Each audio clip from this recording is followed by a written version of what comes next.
It is a surprisingly warm October evening here in Towson, Maryland, as the number 2 ranked Loyola Dons take on the number 1 Archbishop Spalding Cavaliers in a varsity football matchup with potential to become an instant classic. Good evening, everyone. I'm George Schaefer, joined in the box tonight by Cole Cross. Cole? It's going to be a showdown tonight. The Cavaliers are coming in as nice and hoping to leave as kings, but the Dons team has been crushing it this year. Loyola has dominated so far, beating local powerhouses like Gonzaga and Mount St. Joe's, the latter of which outplayed us 40-0 last year. Spalding are the favorites heading into this game, but I wouldn't be surprised if the Dons take it. It's been pretty delayed. Do you not see graphics? Oh, all right, keep trying. The Dons clad in all blue and the Cavaliers in all white. There are very serious playoff implications in this matchup tonight, Cole. Spalding is currently top of the MIAA with Loyola just behind them. So it's shaping up to be that both teams will make the playoffs, which Loyola hasn't done in years. Yeah, and Loyola at number 2 seed right now. They have to win this game if they want to have a guaranteed spot at that number 2 seed slot. Otherwise, go out of Titler and go back in. Beating Gilman to be able to, or Gilman being MSJ to be able to retain that number 2 spot, which likely isn't going to happen.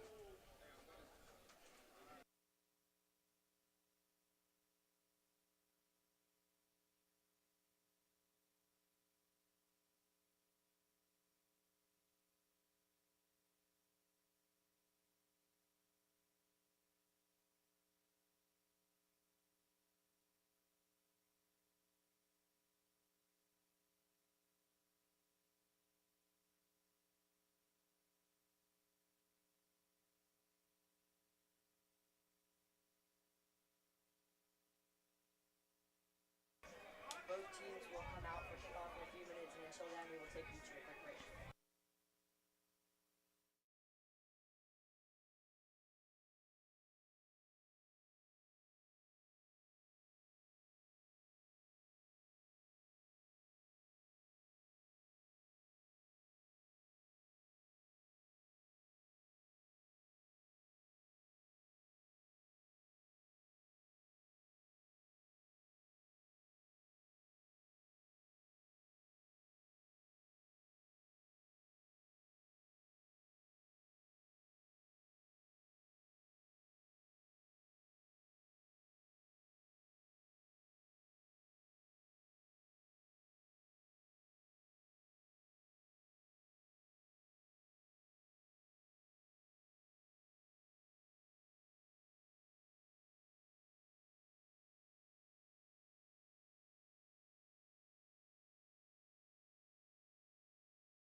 Welcome back to Connor Field at Loyola Blakefield, as we are just moments away from kickoff.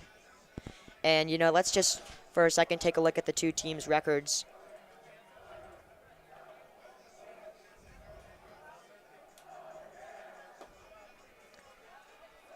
So, Loyola, they come into this game right behind Spalding at 5-2. The Cavaliers just one game better at 6-2. And they are undefeated in their conference at 4-0. So a win here for Loyola and more importantly, a loss here from Spalding makes them a lot more even competitors on the playing field. Last year, Loyola lost by 2 scores in Severn, Maryland, which was Spalding's almost one of their closer games of the year. Yeah, last year Loyola performed better than any other MIAA team against Spalding, other than MSJ, who, like I said earlier, beat Loyola 40-0 last year. And then like I said, it's delayed. So just wait for it to turn all off and then turn the scoreboard back on. Both teams now getting ready for kickoff. Maurice G and Ezra Carter will receive for the Dons. And number 40, Cooper Welch, number 14, will kick it away for Archbishop Spalding. And we are underway. Ezra Carter will let it bounce. He'll feed it at the 5. Carter making room for himself, and he is stuffed inside the 15. So some poor field position for Loyola, but we will have to see what Brad Cease can do. I mean,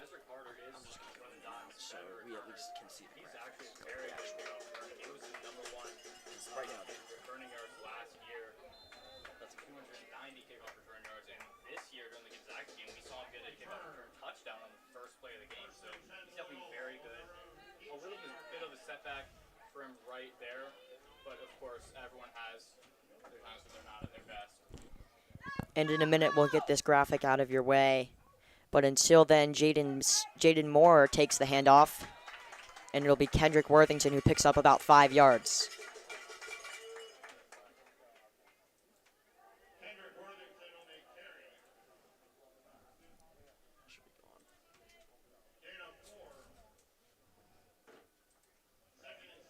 So it'll be a 2nd and 6 situation. And we will see Brad Cease take his first snap of the night, the junior quarterback who had a very electric game versus Pilati last week. He'll give it to Worthington, and he gets closer to the first down line, and they'll say he's got it. So just 2 plays in, and Loyola's already picked up their first down of the game. And it's been a thing with them, Cole, in the past where they've gone up a lot very early in games and have let the lead slip. And they were able to hang on to their lead against Pilati. They were able to do the same with Gonzaga. But for this, it's just a matter of consistency. As Worthington's able to shake a tackle, and he's brought down for a loss of 5.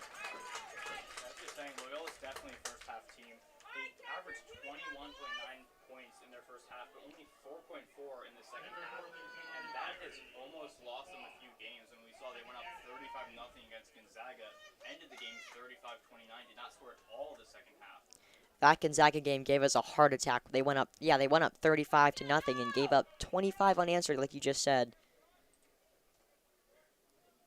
Yeah, so if Loyola doesn't pull ahead in this first half, it's going to be a little scary for Loyola fans heading into the second. Cease in the gun. He'll motion over Ezra Carter.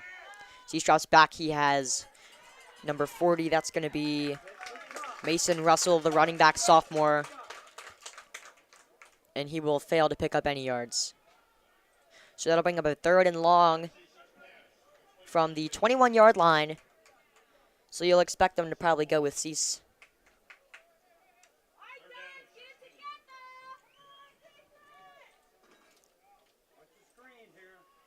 Loyola definitely looking to convert here because this is not the position you want to be in, having a punt on the first drive of the game and with that field position. Cease in the gun yet again. Worthington right behind him. He'll go play action. Cease has a man. It's Ezra Carter. Carter shakes a tackle, and he picks up about 7 on the play, and it'll not be enough to get them to the first down, so the punt team will come on for the first time tonight. So in just a few moments, we'll get to see Spalding's offense. Till then, Owen Shine will punt it away. It'll be number 13, Aaron Igwebe. To receive it, he stands at the 30-yard line.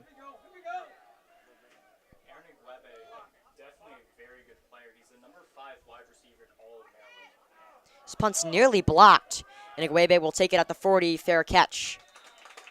So good field position here for Spalding, as we'll see their offense take the field for the first time tonight. 9:17 left to go, and we are still scoreless.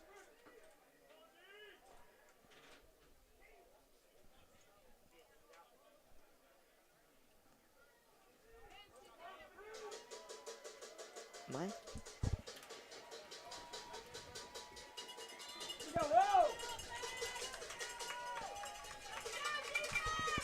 Spalding will come on for the first time tonight.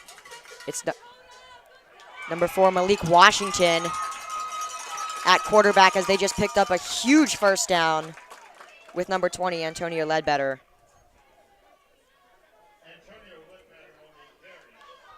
Malik Washington, also a very good player. He's a 4-star quarterback. He's got offers from Oregon, University of Maryland, Texas A&M, and Duke. He did commit to Maryland, but he's very, very good under pressure, very, very good underall. So Malik Washington will go in the gun. He has Caden Curtis to his left. Igwebe in motion. He'll check down to Igwebe, shakes a tackle, and he'll pick up about 5 yards. And it looks like there must have been some sort of holding call on that last play, because they got brought all the way back. So false start. Washington again in the gun. Curtis to the left. Washington over the middle, and he has a man. That'll be number 18, Jamison Kaufman. And the chains move yet again for the Cavaliers as they are peeking at the red zone. Hurry up offense for Spalding, and they elect to hand it off. No gain for Caden Curtis. I mean, Spalding's definitely more of a passing team like we saw there. They really love their deep passes, but so does Loyola. I mean, Spalding is very good at run defense. Or not as good at run defense, but very good at pass defense. And Loyola definitely jumped that line there. Luke Randazzo and Giannis Kligas. So the Cavaliers are even closer to picking up another first down. As Washington sticks with the pistol, he'll motion over Igwebe again. Pressure comes. Washington steps up. And some tight coverage there from Jesse Legre, marking up Rolando Newton. Spalding does kind of have a bit of a revenge mindset. They're coming off their first home loss since 2019, falling short 24-6 to national powerhouse St. Joseph Prep last Saturday. Fortunately for them, it was not a conference matchup. Washington will go handoff again. And Curtis finds a gap, and he'll pick up the first down. And the Cavaliers go inside the red zone. We're already seeing some early game dominance from Spalding. Not what you want to see as a Loyola Don. I mean, we've had an incredible defense so far this year, but right now we're just letting a lot of holes in the defensive line and just letting them get some runs in, letting them get some deep passes in. Washington has a man, and he's overthrown Igwebe. He had him all the way, and the throw was not there.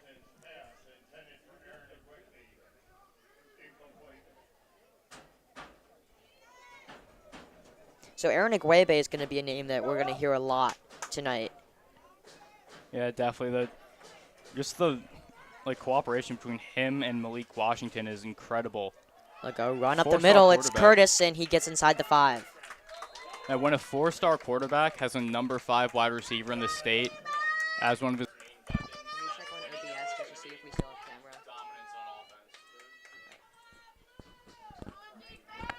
So third and goal situation for the Cavaliers. They stand at the 5-yard line. So it's not third and goal, sorry. They only need to pick up about 2, and they will with Kaufman. A first down, and they will get just 2 yards away from the end zone.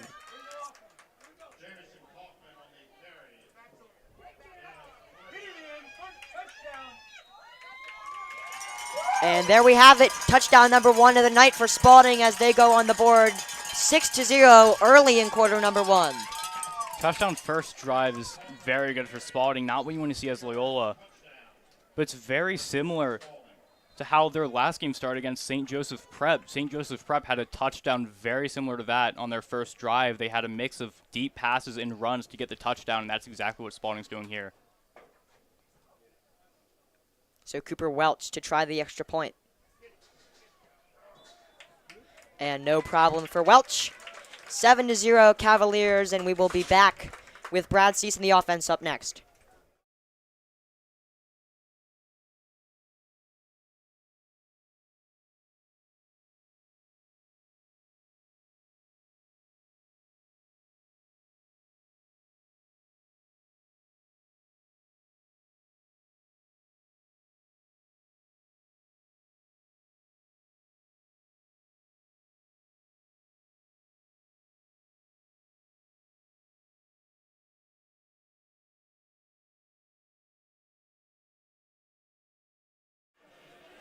Welch, who just made his first kick of the night, the freshman out of Pasadena, Maryland, will kick it away for the second time tonight. Ezra Carter and Maurice G back at the 15-yard line to receive. So the question is, Cole, how do they respond to that early setback? I mean, just play dominant offense. Spalding has not a great run defense, but a very good pass defense, especially close to the line of scrimmage. So, I mean, on Loyola's side, you're going to see a lot of their run game as well as a lot of deep passes. We'll see a lot from players such as Kendrick Worthington, Jaden Moore, Ezra Carter. Carter fields it, and he has absolutely nowhere to go, so they'll be at about the 22-yard line. The field position is going to be a big aspect of tonight's game. If Loyola can start getting better field position on these kickoffs, it'll be much easier for them to get in the end zone. And, man, they've also just got to convert to first down because they didn't have a great position at the kickoff at the beginning of the game, but they still weren't able to convert first down, only moved about 20 yards down the field. Worthington breaks a tackle, and he gets very close, just a yard short. A great run there by Kendrick Worthington. And like I said, you're going to be seeing a lot of him today. Spalding does have a bit of holes in their defensive line that open up pretty quickly and pretty easily. And that's going to give a lot of room to Kendrick Worthington. 1st and 10 from the 33. Cease goes under center, and they'll go back to Kendrick Worthington. And this time he has nowhere to go. Pick up about 2 to 3 yards on the play. It'll be 2nd and 7. Something else very good for Loyola, but kind of a tough break for Spalding. Tyler Brown, their safety leader on defense, he went out on the 3rd play of their last game versus St. Joe's. He tried to tackle Samaj Jones, a St. Joe's player, who tried to hurdle him and gave him a head injury, but he is out this game, and he's a Liberty commit and 7 interceptions a season ago, so he's very good. Cease comes out. It'll be Jaden Moore, the senior and Duke commit in the Wildcat. He'll keep it himself, and he'll pick up a few yards, but not much for him. And it'll bring up another third down situation for Loyola.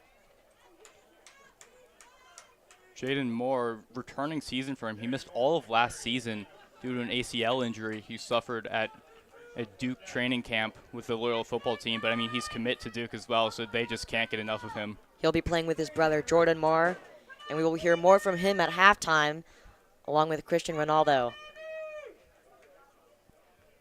Yeah, be sure to stay at your TV or your phone or wherever you are at halftime for a little bit because we do have a special segment interviewing those two players. Cease comes back on for the 3rd down. He has Ezra Carter, and the chains will move for Loyola via forward progress. And he got absolutely just shoved down at the end of the play. Trent Gillis, there should be a flag. I'm not sure why there wasn't a flag there. Looks like Ezra Carter Very poor from going out. That is very poor from Trent Gillis. Cease will go under center again, looking for Kendrick Worthington on the run. And Worthington is stuffed again. And Spalding's been very great about the run. And another Loyola player thrown down after the snap. This time it was number 66, Aiden Smith, the junior, and he was thrown down by number 15, Tyler McVicker. And you may have gotten away with it those 2 times, but if you keep doing it, a ref is going to catch that eventually. It's not going to look good for you or your team. They've got to sharpen up. So 2nd and long as we wind down in the first quarter. Cease goes under center again. Play action. Pressure comes for Brad Cease. He'll step up. He has Tommy Tucker. And Tucker will pick up the first down and more inside the 40. Tommy Tucker with an excellent run. He is headed to Tufts next year, and that is why. I mean, Tommy Tucker, definitely not when you see on offense quite as much. He's a very good defensive player, but it was an amazing look from Brad Cease. That first down is vital to the momentum that the Dons have for the rest of the game. It's the first time they've been in opposing territory tonight. 1st and 10 from the 40. Jaden Moore will take it in the Wildcat. Motioning over Maurice G. It'll be a sweep to G. Maurice G still with some room, and he fights his way forward. And Spalding is very aggressive, as we've come to find out just in these first few drives, with their extracurricular activities after the play.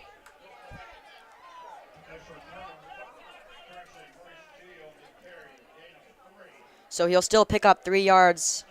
We have 3:36 left to go in the first quarter. The Dons trail 7-0. Cease will come back on, and his brother Derek will come off alongside Maurice G. and Harper Rudolph, the tight end. So 2nd down and 7 situation for Loyola. Cease in the gun. Pressure comes, and he has Jaden Moore for the first down. And Moore, an excellent job by Jaden Moore of getting open on that play. And the Dons will get inside the red zone. I mean, the Dons. Sorry, they're not in the red zone. They're 5 yards out. The Dons seem to have already cracked Spalding's defense. They must have watched film or something. They already know how good Spalding is. Spalding's been very good at containing the run today. Yeah. So it's been nice to see the route running by these receivers tonight. As Moore will go under center in the Wildcat again. We know Coach Zayu loves to use this Wildcat, and it's been very helpful to what they've done this year. He'll give it to Worthington, who fights his way forward. And this was just more simple, drawn up, kind of right out of the elementary playbook run for the Dons. And it'll get them their yards, 2nd down, and about 4 to go, as they are now officially in the red zone for the first time tonight. Yeah, from the Dons, we haven't seen quite as many shorter passes or screen passes. We've been seeing those deeper passes, like at least 10 yards from the line of scrimmage, and that's what's been getting them a lot of these first downs, along with Kendrick Worthington. Cease will go under center. He'll motion over his twin brother, Derek, and it's going to be a pitch play to number 40, Mason Russell, his 2nd time we've heard his name tonight, but we haven't really heard much of him all season, so it's interesting to see how Coach Zayu is able to get him more into the playbook. Yeah, we're seeing some players on offense here that typically don't play as much offense, like some defensive-focused players like Maurice G. and Tommy Tucker we've seen get in some action right here early in the game. I mean, it definitely is a surprise for Spalding. Russell back in, right next to Cease using the gun. He'll pitch it to Russell, and he's swallowed up instantly.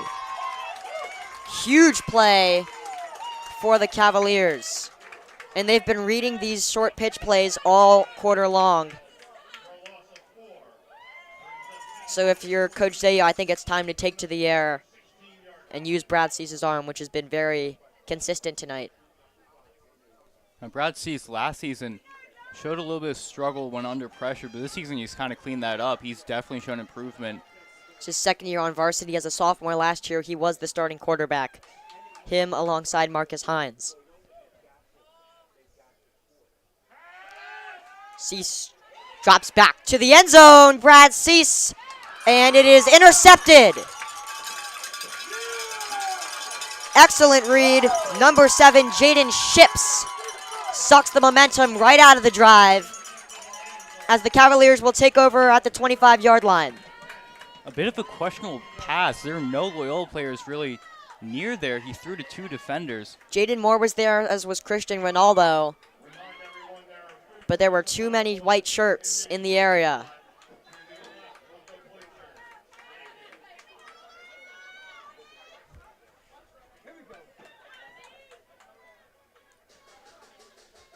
Washington hands it off. Another good run from Caden Curtis.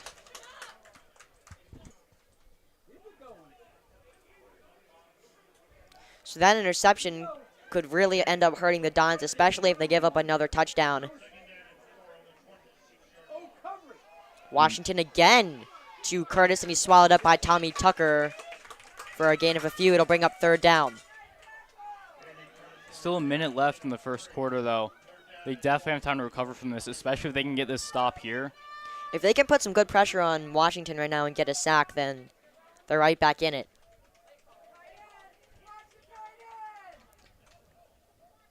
Third and inches, the Dons need a stop.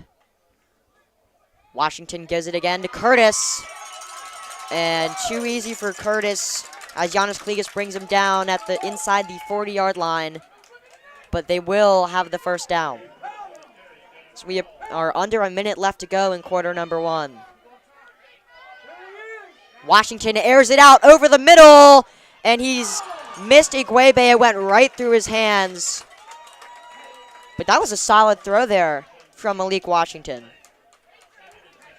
I mean, that's what you're going to see from a 4-star quarterback and a number 5 wide receiver. I'm going to keep saying that because it's just the dynamic between these two is incredible.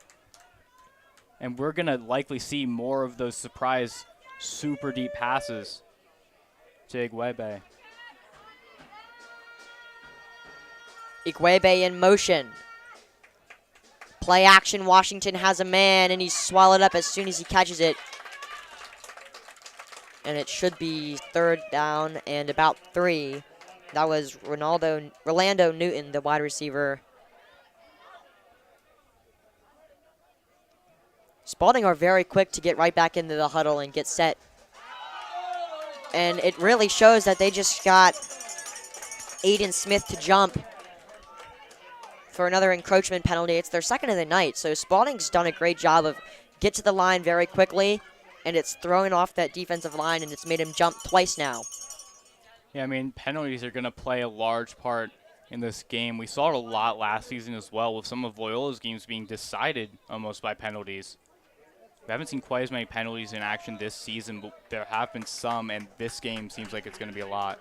So they will let the clock run in the first quarter. Cavaliers 7, Dons nothing. Stay tuned. We will be back right after this with the second quarter action.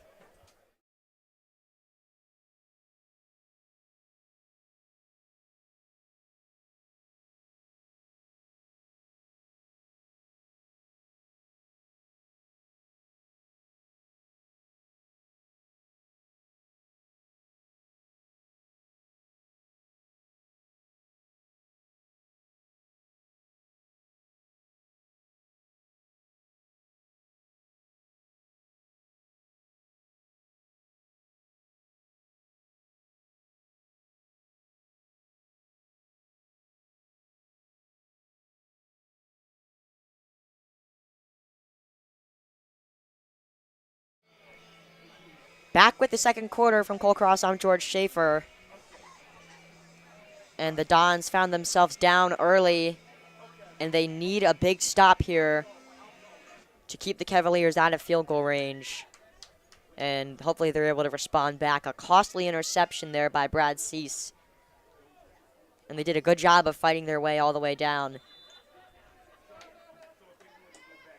So if we think back to last year's matchup between Spalding and Loyola, I mean, that was a very good game.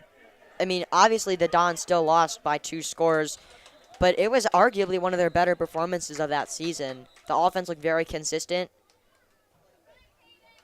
and they're kind of hoping to keep that consistency up tonight, although it's been tough when you have a defense like Spalding.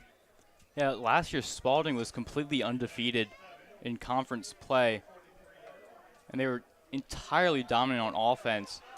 It's a much closer matchup tonight. Igwebe showing off some of that elusiveness. So he's brought down by Sam Navarre and Jesse Legri. Jesse Legre, actually a transfer this season from Loyola's rivals Calvert Hall, who will face off in the Turkey Bowl Thanksgiving Day. He's kind of found himself off in the better side of Towson.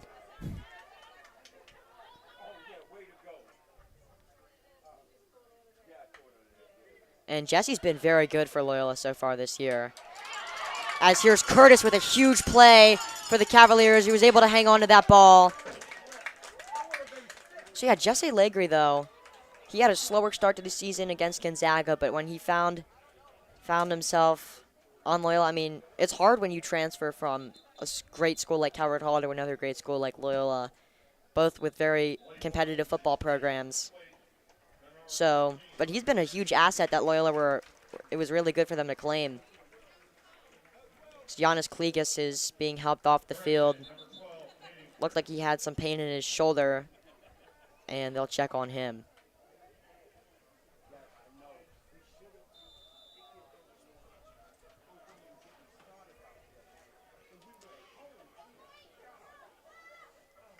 Here's Washington.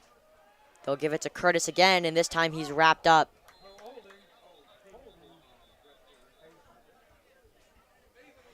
And there's going to be a holding call on Spalding, and it was weird because there was a pink flag, it was neon pink flag thrown.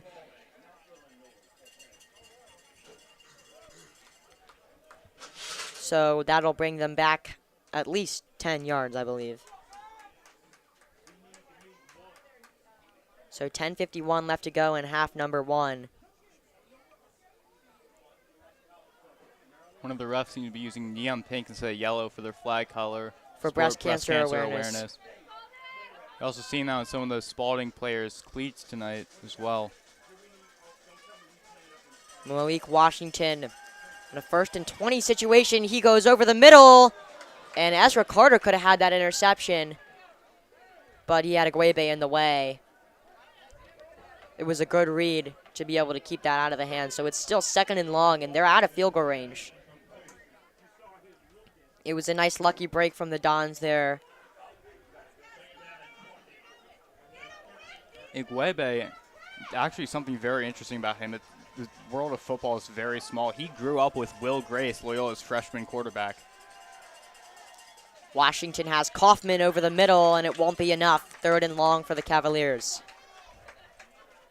And building off that even more about how small the world of football is, Malik Washington, their quarterback, UMD commit, he'll be playing with the likes of AJ and Trevor Szymanski in Maryland in 2 years. Trevor Szymanski not on the field tonight so far from what we've seen, but Maryland are going to be very lucky to have him. As Ezra Carter just completely wrestled down Rolando Newton, and it'll be 14, but Spalding got a very lucky spot right there, and they're in field goal range if they want it.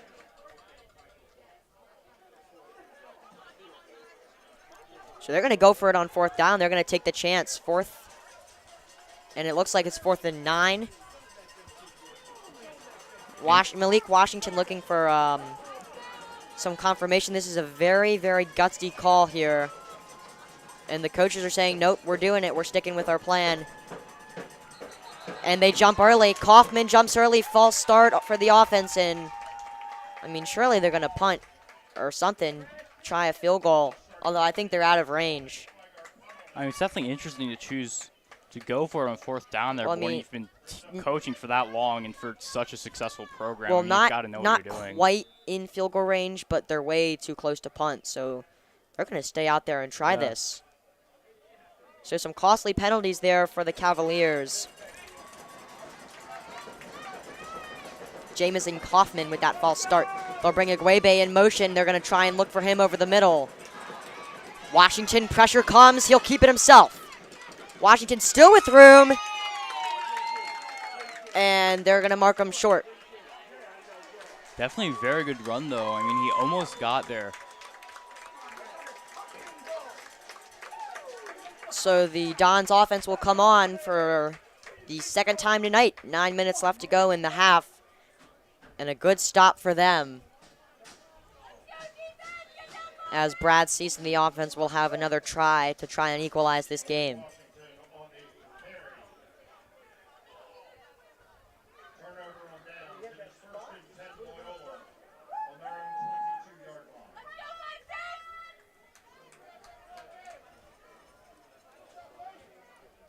So it'll be Jaden Moore to take the snap in the Wildcat.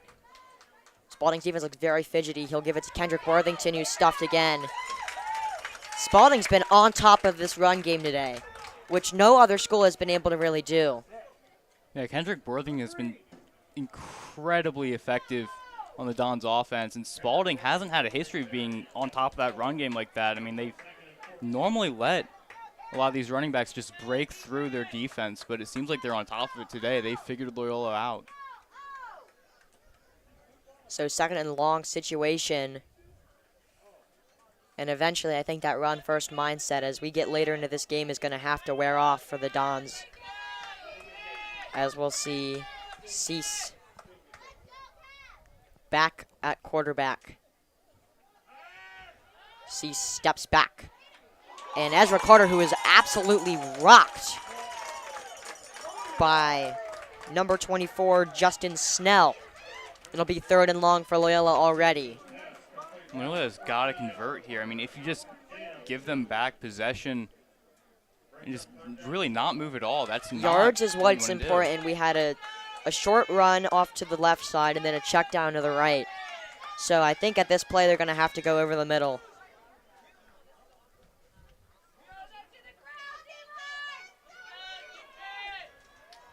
Cease in the gun. Mason Russell to his right.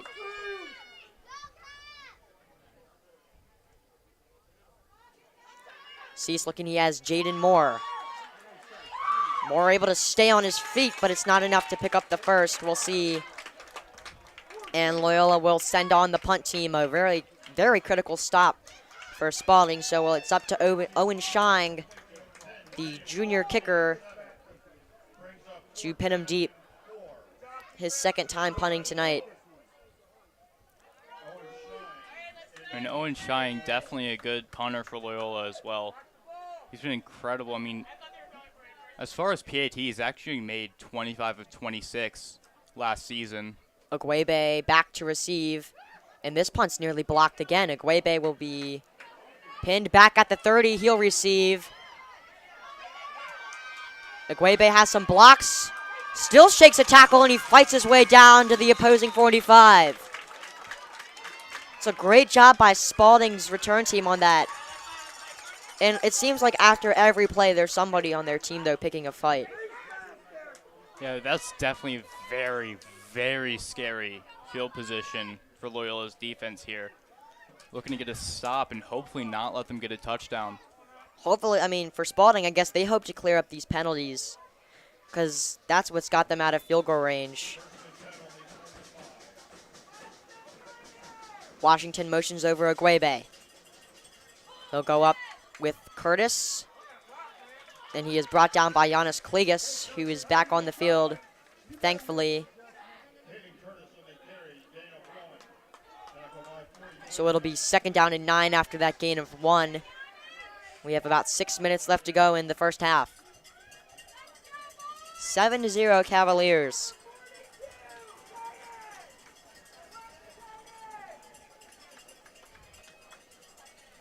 Loyola not the best first half either. Washington, risky throw, and a fumble, loose ball. Loyola says they have it. Excellent tackle from Ezra Carter. And you've seen him and Rolando Newton have been at each other's throats all night. That is a statement play from Ezra Carter, and Loyola will take over. And yeah, he and Rolando Newton, definitely both very powerful wide receivers. They're the type of wide receivers that often drag tackles forward with them as they run. Ezra Carter, show him who's boss. As the Dons take over with their best field position so far tonight. And a very good break for them. An excellent job from Ezra Carter, who we don't hear much from defensively. He's more of a elusive receiver who can make great catches over the middle, but He's showing that he's worthy of being on both sides of the ball. As Jaden Moore will come back in. He's under center. Motions over Maurice G. Moore will go to Worthington up the middle. No gain on the play.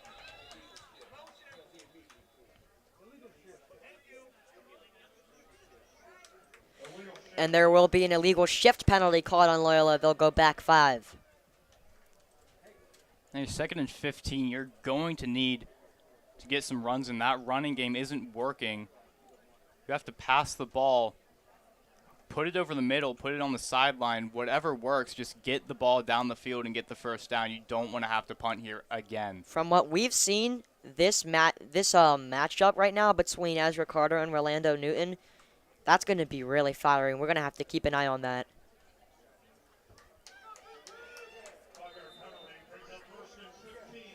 This will be 1st down and 15 for Loyola.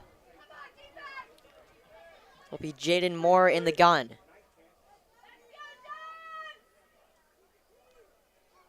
Moore gives it to Worthington again, and this time Worthington's able to get some yards, and it should be 2nd down and 10.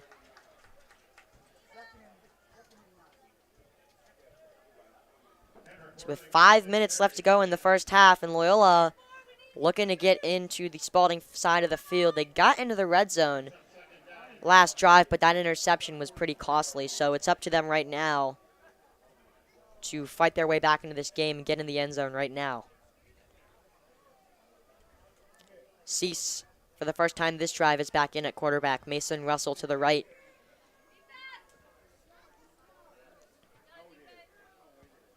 From the gun, Brad Cease looking in another near interception, and it's again number 24, Justin Snell. Very risky throw there to Christian Ronaldo.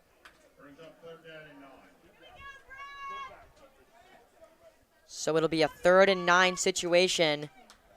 And if they can just get to about the 50-yard line, that's 4 down territory.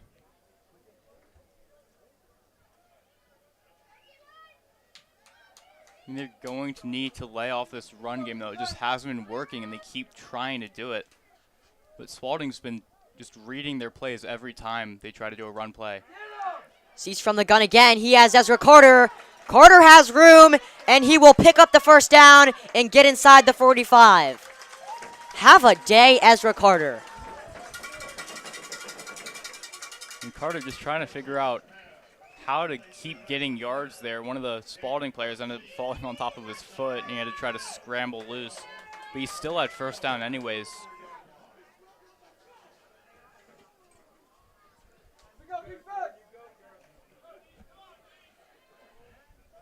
So Brad Cease with a fresh set of downs thanks to that excellent route running by Ezra Carter, who's been lights out tonight. Carter will go play action. He has his brother Derek. And Derek's able to pick up a few and get to the 40. It's always nice to see when those two connect on the plays. The funny thing is Derek wears number 81, which is the inverse of Brad's number 18. There's a lot of brothers that have played on this Loyola team. Of course, you have Brad and Derek, the twins, who also played baseball together in the spring. Then you've also got AJ and Trevor Szymanski. Then the Moores. And Jaden and Jordan Moore. And all the brothers so far seem to be going to the same college. We'll have to see where Brad and Derek end up in a few years. Brad pitched to Mason Russell. Russell gets a block. He's still on his feet. And Russell, I think he just picked up the 1st down. And they will say he does. Another fresh set of downs for Loyola as they are driving down the field. We haven't seen as much from Mason Russell so far this season, but we're starting to see more of a committee running back between him and Worthington this game, which is interesting because Worthington's been their main guy all season. And now we're seeing action from Russell, and he's been killing it. Russell, the sophomore, 1st year on the varsity team.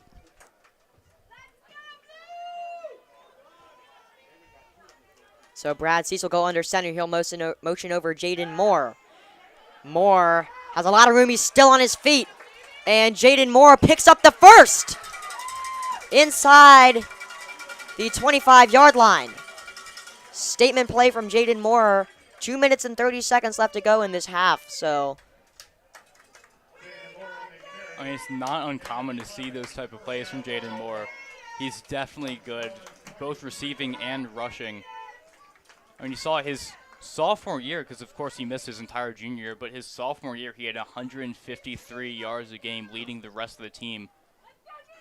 Jaden Moore and all these seniors have a chip on their shoulder tonight, because if they win this game, then there's a good chance Mount Zion next week will not be their last home game ever. As Jaden Moore still evades another tackle. Jaden Moore still on his feet. And he gets to the 10-yard line as Loyola's in the red zone for the second time tonight. If Loyola can pull off this win, then they may be able to host a playoff game in the coming weeks.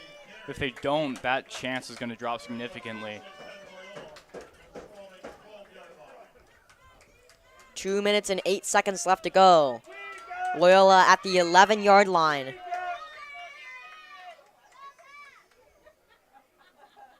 So Jaden Moore will come in under center.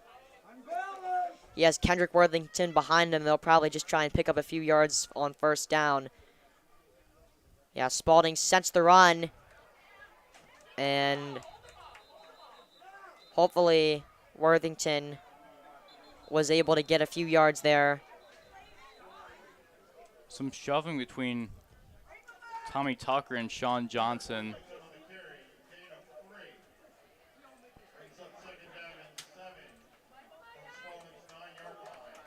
I mean, Spalding yet again just being super aggressive, picking fights with Loyola's team. That's how it's been all game. We didn't see this as much last year. So it'll be 2nd and 7, under 2 minutes left to go in the half. And they will have a quick 2-minute warning. So, Cole, a thing to talk about, especially, I'm going to keep referencing, and we look back at last year's game and how consistent the offense did look, even though they lost by 2 scores. Because Spalding's offense is so good, they still put up a lot of points on that defense. And if the defense is able to get stops like they just did, then this is a whole different ball game than what we saw last year. I mean, yeah, one of the things Loyola did last year is they scored a lot of touchdowns, and the only time they didn't was through stops from Spalding. There were no really interceptions or like a ton of sacks that were pulling them back. It was just stops from Spalding's defense, and Spalding scored a touchdown like almost every drive that game as well. One thing Coach Zayu is very particular about is scoring while in the red zone, and they are 0 for 1 tonight in that department. So this is Cease's chance to redeem himself.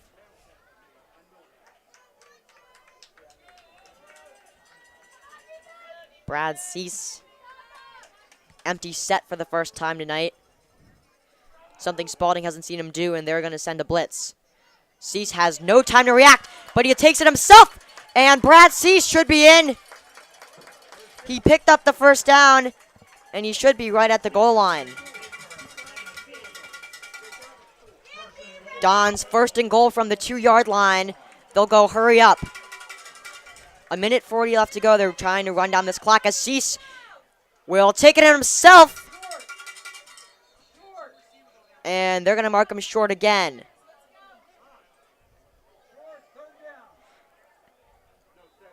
So it'll be 2nd down and goal.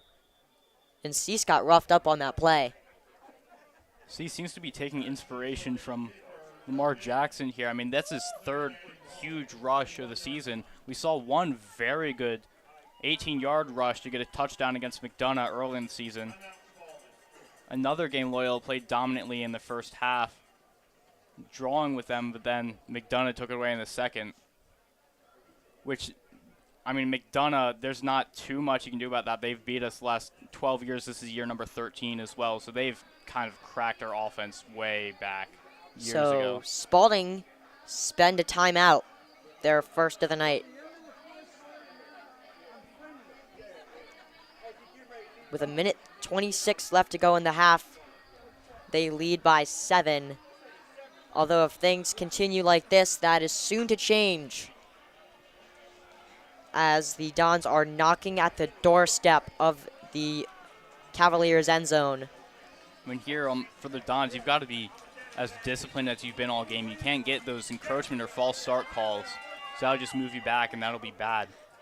It's Jaden Moore. They do a fake handoff. And he's called in. Touchdown, Dons. Whole new ball game here in Towson. All you need now is Sheehan to score that PAT, which he likely will, and it'll be all tied up. So it'll be Owen Shang for the extra point attempt. Derek ceased to hold. And that was some really neat trickery there, where you'd think that they would give it to Worthington, and then I think it was just, who was that, Tommy Tucker, that just kind of went straight up the gut. Yeah, I mean, that's what Coach Zayu's starting to do now. Looks like, as Spalding already has their rush game kind of figured out, so Coach Zayu's starting to take some other means to score touchdowns and to get rushing. And Spalding and Loyola are now on even terms with 1:19 left to go in the half. And we will take you to a quick break.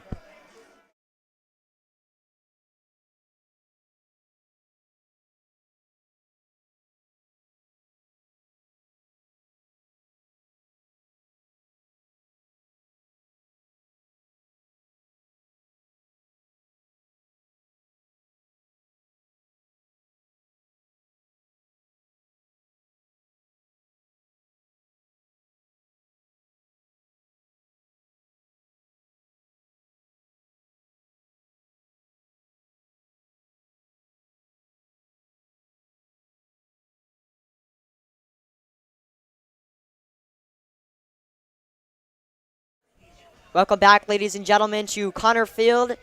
And newsflash for you, we have a ball game here as Loyola draws level with that excellent drive led by Brad Cease and Jaden Moore. Owen Shang to kick it away for the first time tonight. I mean, in this game for Loyola, where everyone wants to be their enemy, it's definitely going to be good to have that late half touchdown to tie it up. Agwebe back to receive, and he will field it at the goal line. Agwebe with room, and he's brought down at around the 25. Excellent tackle there by number 43, Cole Mosier. The sophomore, his first year on the varsity team, but was outstanding with JV last year, and he's been outstanding on special teams tonight. Yeah, this has been his breakout season on varsity. He got a lot of action back against Gonzaga, and he's seen continued action throughout the season so far. First, we've heard of him tonight, but he's definitely a very good player that will continue to develop on the Loyola team in the coming years. It'll be interesting to see him next year, hopefully in that inside linebacker spot. Washington on the field with 1:14 to work with. Pass to Agwebe, and they're going to try and keep him in bounds. Great job by Giannis Kligas and Mikel Abid to do so. Clock is running as we are now under a minute left to go.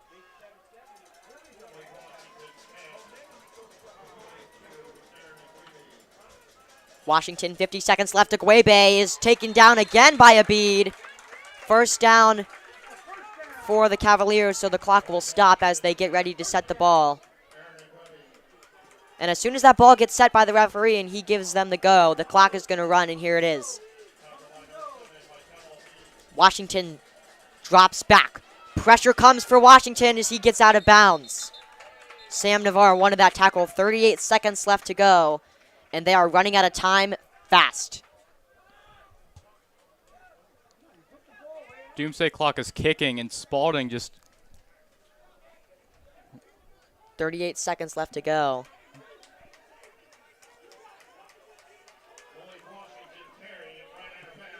So Washington with 38 seconds left to go.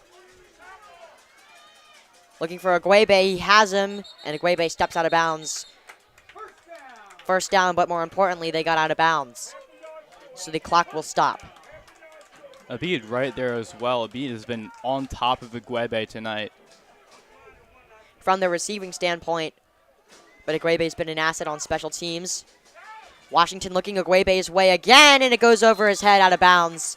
Less than 30 seconds to go, and it'll be 2nd down and 10. From the 47-yard line of Spalding.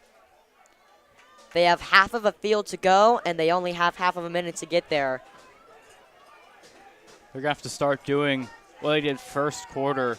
They're throwing super long passes to Agwebe going down, and that looks like what they're going to do right now. Washington pressure comes. He has room, and Washington will take it himself and get out of bounds short of the 1st down, but they only have 19 seconds left.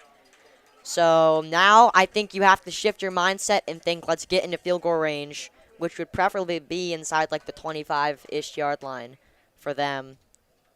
I mean, you don't typically see as many field goals from high school teams in the MIAA, but Spalding did score 2 field goals against their last game against St. Joseph Prep. Cooper Welch. Their only scores that game, in fact, were field goals. Cooper Welch is the junior from Pasadena, and they have Kaufman over the middle, and they are even closer. Clock's going to stop at 11 seconds, so they might have to spike this. So a timeout will be called by Spalding. They've spent their 2nd. They only have 1 more.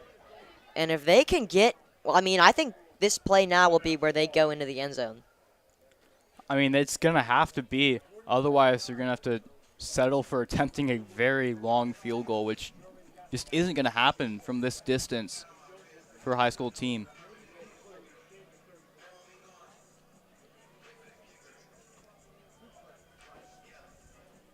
So some time to talk it over with just 11 seconds left to go, Cole. And it's up to Malik Washington to get this team some more yards. Because if they don't, I mean, Spalding doesn't have any timeouts left. And if they can't pick up either a 1st down here or get into the end zone on this play, then really the half is over and we go into the locker room tied. And passing to the middle is kind of out of the question at this point, because if you are going to try to get a few more plays in and not have this be your last, you're going to have to pass to the sidelines.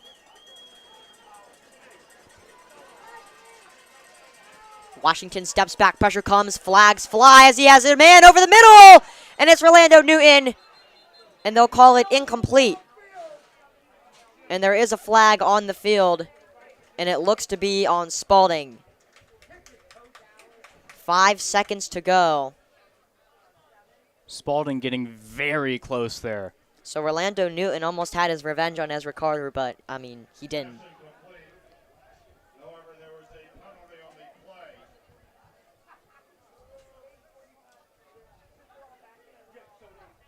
And it looks like the penalty will be on Spalding, and they'll bring it back. And they are most definitely out of field goal range, so they'll go to the end zone. They'll look to go to the end zone on this play, and they are set up in that Hail Mary formation. Malik Washington with 5 seconds to go. Washington to the end zone, looking for Newton, and he has him. Incomplete. The ref will rule it, and we will go into the locker room, all tied up at 7. Very scary there at the end, but we will go into the break all tied up. Stay tuned. Do not go anywhere. We have an exclusive segment for you coming up very shortly.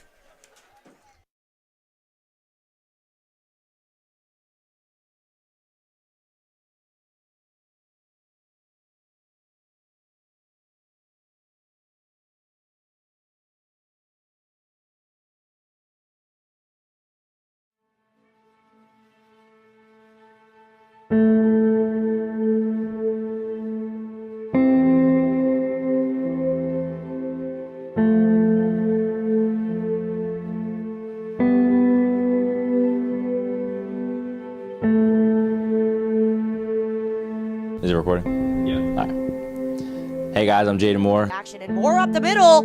He has room, and there goes Jaden Moore. Jaden Moore, 2010, and there he goes. Senior wide receiver for Loyola Blakefield. In the Wildcat formation, Jaden Moore takes the snap. Jaden Moore is going to take it himself, and that's a Don's touchdown. Jaden Moore. See the red light? Yeah, I see the red light. All right. All right. Hi, I'm Christian Ronaldo, senior receiver, number 13. So big third down coming here. Across the middle it goes, and it is complete for the first down to Christian Ronaldo. Throughout my football career, I've definitely grown as a person in leadership. Coming in freshman year, I didn't really know where my place was or where I would fit on the team. But then as I got older and grew into my talents, I realized that I had a knack for leadership and knack for helping guys get to where they're going and know what they're doing. I think football has taught me that hard work and dedication gets you what you want, and that if you have a goal and you work towards it, you're gonna achieve it. Just from weightlifting and stuff like that, and putting the work in the off season, and when the season comes around, you can really see the difference. And I think that helped me realize that. I would say for me, it's probably this year against MSJ when we played them at home. It's the first time I caught the ball in game, in a real game. Pass goes right, and good catch made. And out of bounds goes Ronaldo. And yeah, that just meant a lot to me. The most memorable game that I've been a part of is probably the Turkey Bowl sophomore year. This is Thanksgiving in Baltimore, Calvert Hall, Loyola, Thanksgiving morning. It's more than a football game. This is what they call a reunion game. Here we go. This is what you play for. And there's a string of Loyola in 2000 and then a string of Calvert Hall the last couple of years. We hadn't beat Calvert Hall in maybe 8 years. And Turkey Bowl 101 is underway. Well, they couldn't have asked for a better start. The Loyola Dons on top 13-0. Jamie Costello, we got a classic today, 101. Look at the score, 35-35. Not sure on the timeout situation here, but we do have 15 seconds left in the game. We know that. Hines throwing in the end zone. It is caught. Touchdown, Noah Bull. 9 seconds left. Loyola has taken the lead, and the far side of this stadium is going crazy. 15 yards on the touchdown. Marcus Hines to Noah Bull. So just to be a part of that group and help the seniors out to get their win on their way out is really impactful for me, especially playing with my cousin Noah Bull. That was really fun, and I was crying the whole time. My personal goals for this year is to go to the playoffs. Loyola hasn't been into the playoffs in a while, especially not in the A Conference, and then win an A Conference championship. I can't remember the last time we won an A Conference championship, maybe 2008, so that's definitely a goal for this year. Got to score a touchdown this year.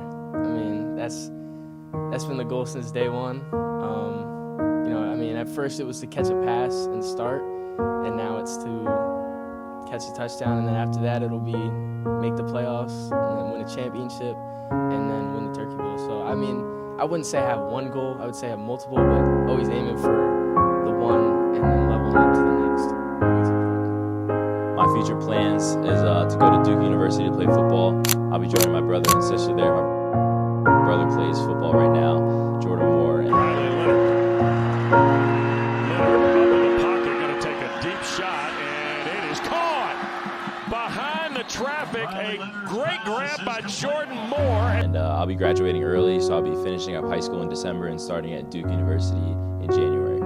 I think one hobby specifically after football season and even after high school that I want to pursue really is photography. I think it's pretty cool. I'm not really looking too much into football, but it's always there too, always floating around. It'd be kind of cool to play college football, but photography I would say is what really is at the top for me.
Half football, 7-7 is the score as Owen Shine gets set to kick it away.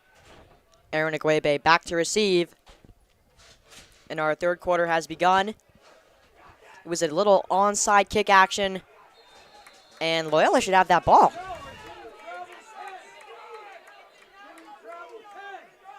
Really weird. We've never seen this from Anthony Zayu right off of the bat. Yeah, I wasn't expecting that. I mean, So I'm not sure whose ball it is because they haven't given any confirmation. But it looks like it should be Spalding's ball. It will be Spalding's ball. So a few things just to go over in that first half.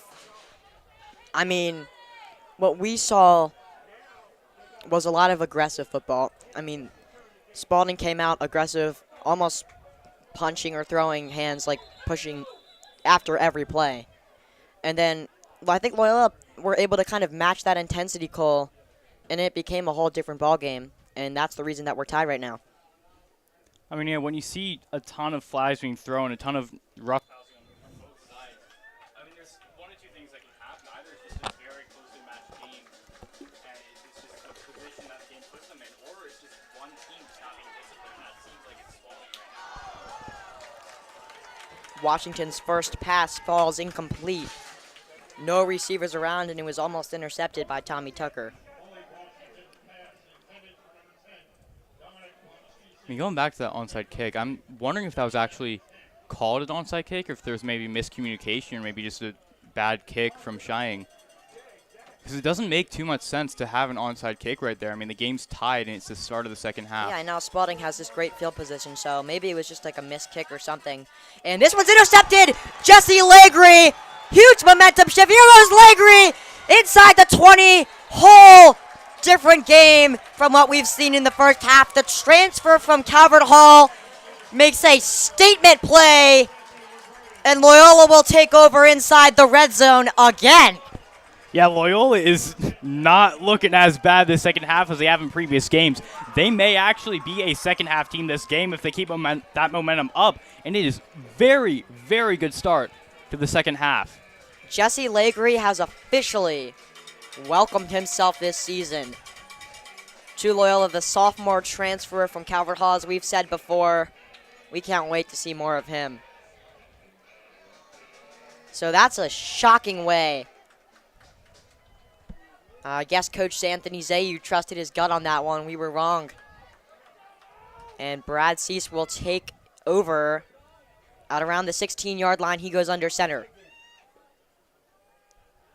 to Worthington, and he's wrapped up again. And like we've said all game, Spalding's been excellent at containing the run today. Yeah, I mean, hopefully Loyola can just get some passes in and get a touchdown here, because that is incredible start to the second half. And if you don't capitalize on this amazing field position you have right now, then I mean that could be the 7 points that you lose by potentially. If it becomes a one-score game and you don't capitalize here, and that's why you're down, that's going to be a problem. So Loyola really looking to score a touchdown here.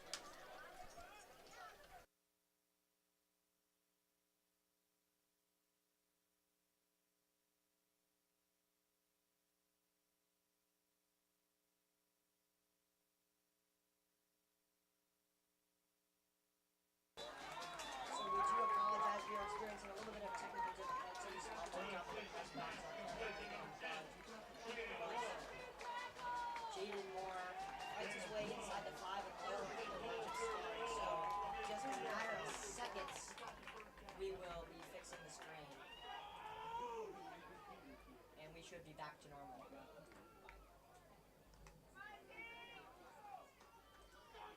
Until then, Brad Cease goes under center. They're going to try and sneak it in. And Kendrick Worthington will fight his way down to the 1-yard line, and they will mark him short.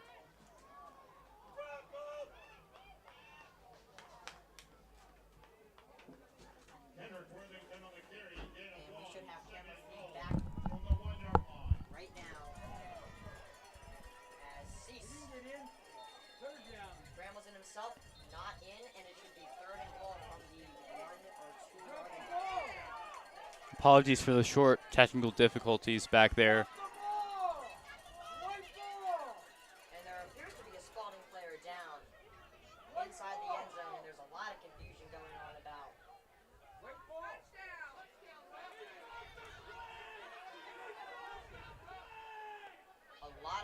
celebration from both sides of the stands.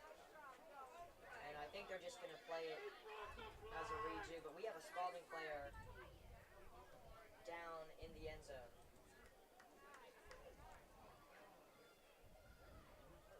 And we will await to see confirmation on who that is. But until then, we will go to a break.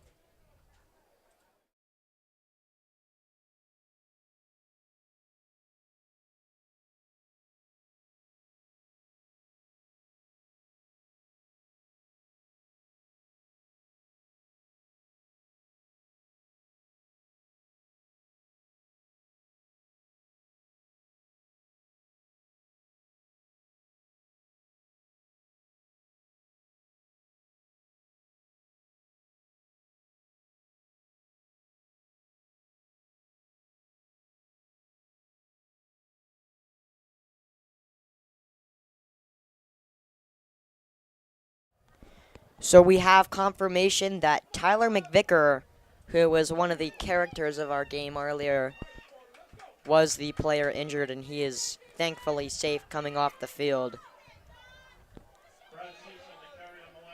Until then, 3rd and goal from the 2-yard line, and Cease is in. Touchdown, Dons, and they have their first lead of the night. Huge momentum shift from the first quarter. And it is all smiles from Coach Anthony Zayu, as it is now 13-7 with 10 minutes left to go in the third. And Jaden Moore keeping up with his the best celebrations on the field, I think, just diving straight. We did. We got into that the clip. We field. just got that clip of him doing the dance on the goal line after that in that game against Gonzaga. And we saw him dive head first into the field just then. So Owen Shine with the extra point. No problems there. And now it's 14-7 Loyola Blakefield as they go up on the #1 team in the MIAA. You know, So- on paper, Loyola seems to be like going to lose this second half and lose the game because of it. That's just what the paper tells you. When you're in the game, when you're in the moment, it's completely different. And Loyola, Just, I guess, keep exit and go out and go back in. this lead and just pull the game away from Spalding Not your fault. right under their feet.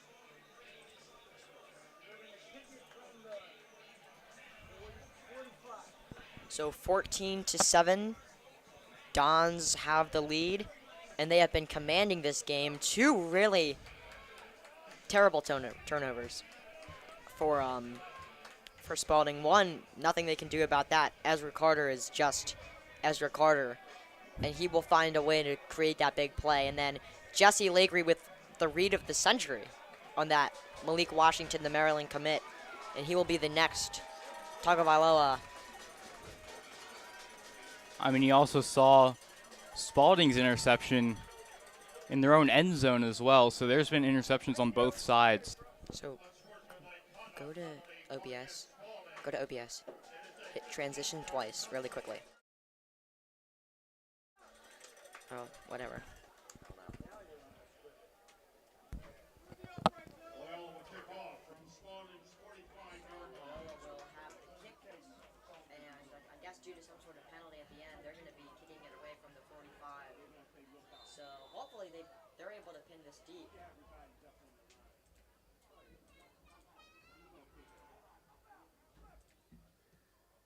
Owen Shine will try another onside kick. And this time it doesn't work out for them either. As number 48, who we do not have on our roster tonight for Archbishop Spalding, will receive.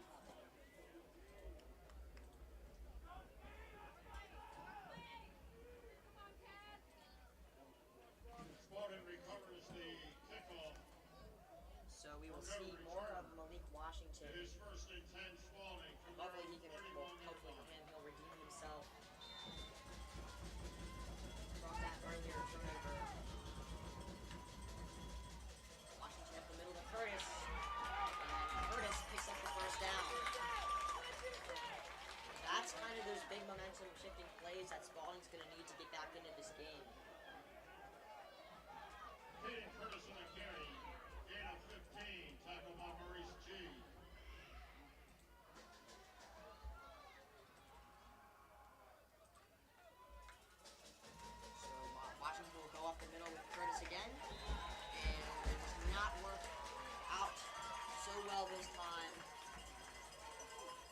there from the linebackers who've been really one of the best linebacker core of the MIA this year. 9 minutes 30 seconds to go. It is 14-7 Loyola, and our scoreboard will be updated for you soon. Until then, Malik Washington on second and long. Let himself fight for some more yards, and will have himself a third down and short.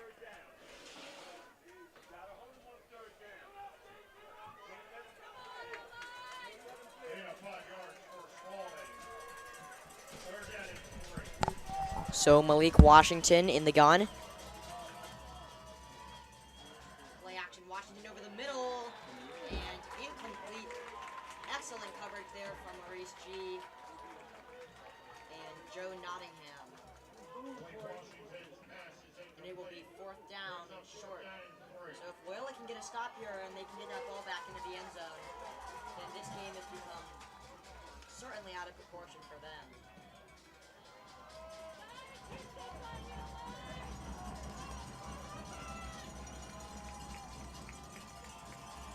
Washington on fourth down.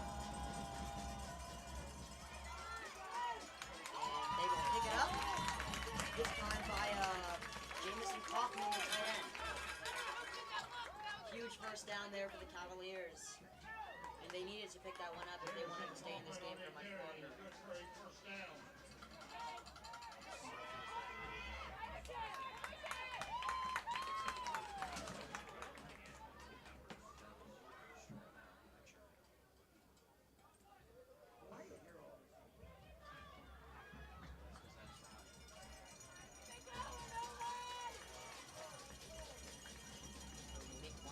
Second down, and up the middle with Curtis.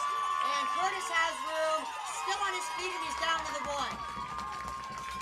Huge play there for Spalding as they fight their way back into this game.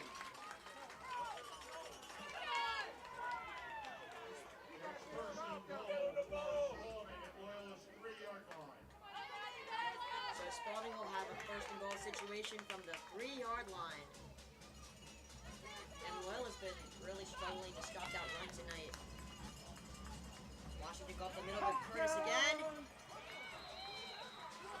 And he is stopped. Great defense there from Loyola. This time they do stop that run. And they will pick up 2. It'll be second and goal from the 1-yard line with 7:47 left to go. In quarter number 3, 14-1. Dons in the lead.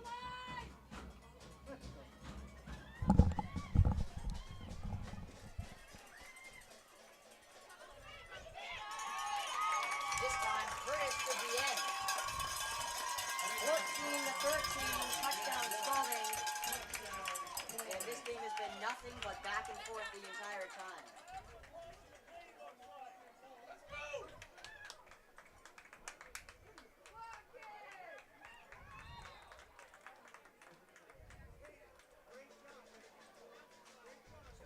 Welch to tie it up his second extra point try of the night. And flags fly.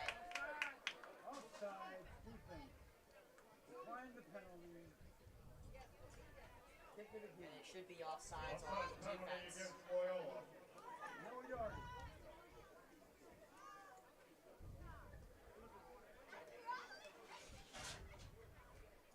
And the penalty will be declined, so the extra point You gotta kick it again.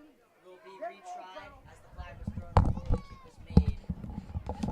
So, Paul Plogger on to attempt the extra point kick.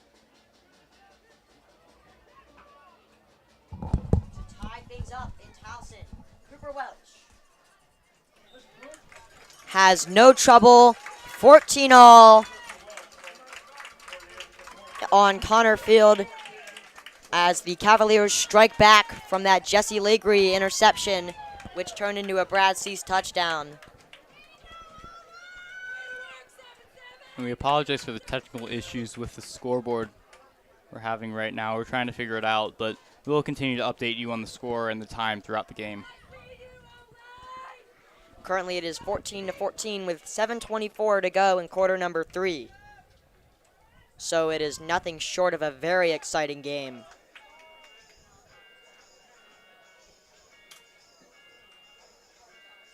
As we will try and get that scoreboard right back up and running as soon as we possibly can. Until then, Cooper Welch will kick it away. Standing on the 40-yard line. Carter and G back at the 10.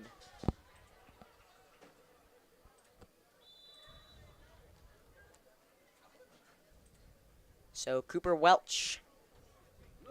He'll be fielded by, this is actually Kendrick Worthington. And Worthington able to stay on his feet, fight his way down to the 25. And Loyola will come back on.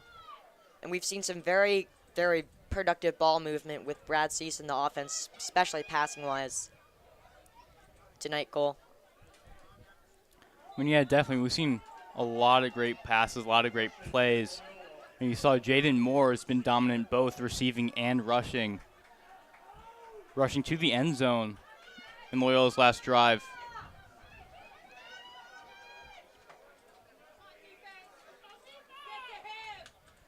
So Cease will go play action. Brad Cease over the middle to a wide open Jaden Moore.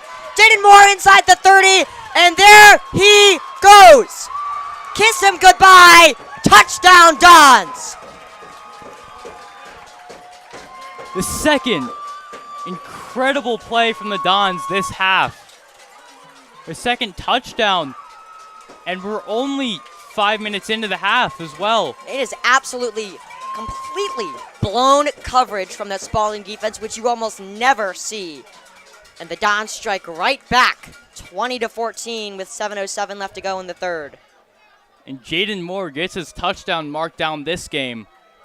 He scored a touchdown in every game he played in his sophomore year. And he scored one almost every game this year as well. So Shine to make it 21-14. The Dons strike right back. And it's up to Malik Washington and the Cavaliers to see what they will do next.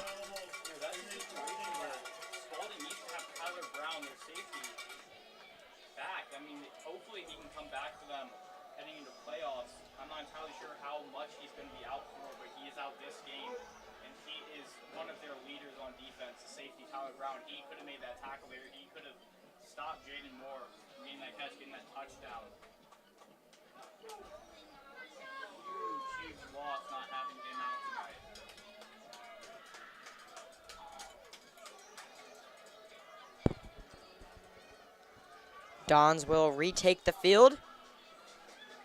21-14, 7:07 left to go. And Shang will not be kicking the ball for Loyola this time. This time it will be Cole Hansen, the junior, who has been in the backup role of Shang's. So we'll see maybe if something's up with Owen Shang, but Cole Hansen will do a squib straight up the middle, and Spalding will have good field position as they get close to the 50. So should not be too difficult for them to strike back with another score.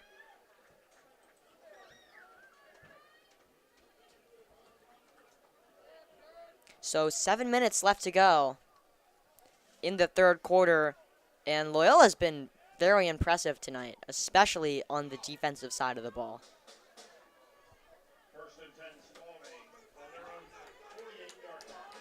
So, 1st and 10 from the Spalding 48 as Malik Washington aims to level things again.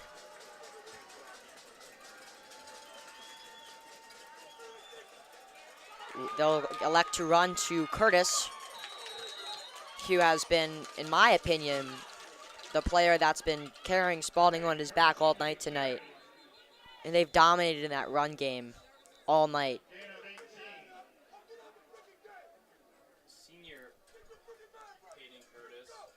Spalding playing their last home game next week before heading into the playoffs.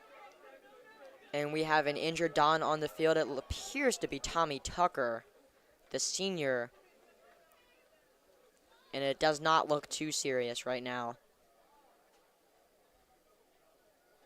Tommy Tucker, not someone you want to lose.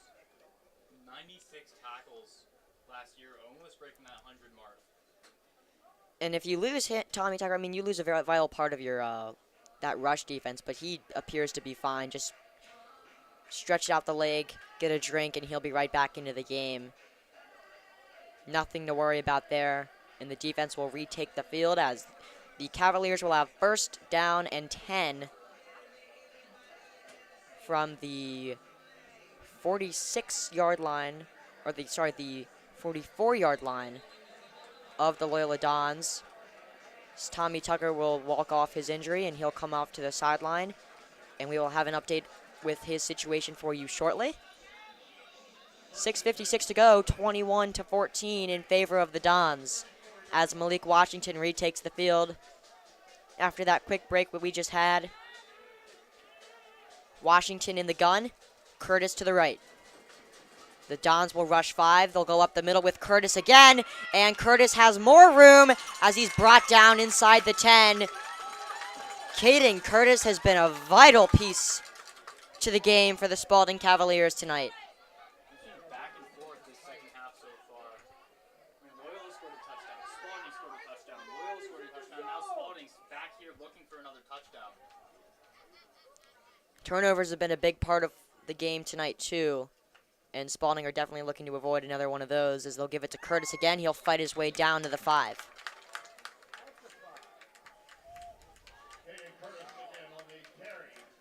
So now we are under 6 minutes and 30 seconds left to go. And if the Cavaliers score and get the extra point as well, then it will be tied up all at 21-21. They'll bring it to Jamison Kaufman, the tight end. Up the middle, he'll fight for some more yards. And it will be 3rd down and goal from the 5 or 6 yard line. As you know, obviously they do not want to be kicking 3 in this situation, as we are now under 6 minutes left to go. Time is running out for the Cavaliers as we speak. They'll give it to Curtis, and he's stuffed. Giannis Kligas and Zach Phillips. Zach Phillips, the real Slim Shady.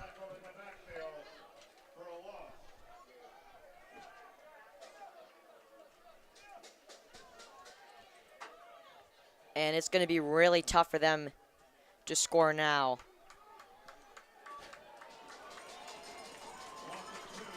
If Loyola can get a stop here, that would be monstrumentally. Have I been muted this entire time? I don't think so. This one into the end zone for a Spalding touchdown. It's Jamison Kaufman. And we are back on level terms. So Spalding strike back. And Cooper Welch will attempt this extra kick try to make it 21-21, and what a game this has been so far.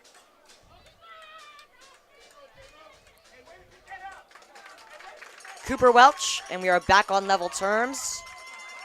And it is time for Brad Cease, Jaden Moore, and the Loyola Dons offense to step back onto the stage, in which they have performed so very well tonight. I mean, what's a little worrying on the Don side of things is they kind of got their touchdowns from mistakes on Spalding's side, whereas Spalding got their touchdowns due to just great gameplay overall. So Spalding have a little more standardized touchdowns, like what you see more often in football, whereas the Dons got that huge pass and, of course, the interception, which are a little less conventional, still got them the points, but are getting slightly outplayed by Spalding right now. But still a very close game. Every time a team scored, they've been met with 7 points back from the other so far this game. No team has taken a 2-score lead so far. So with 5:02 left to go in the third, it's 21 all. As Cooper Welch gets set to kick it away for we don't even know how many times it's been. To both Ezra Carter and Maurice G, who stand back to receive.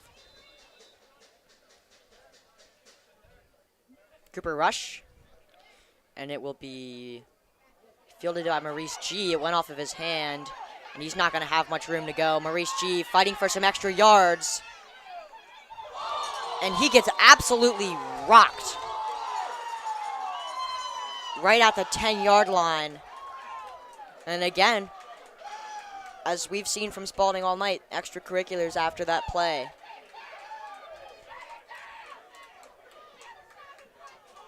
And So Maurice G. Loyola, we'll start off with a little bit worse field position, but as long as they can pick up a first down or two, they should be fine on this drive. I mean, Maurice G. there still did a good job of finding space to run with 3 guys right in his face. Able to still find a lane. Even though it was short, still got a few extra yards so that Loyola's field position wasn't quite as bad.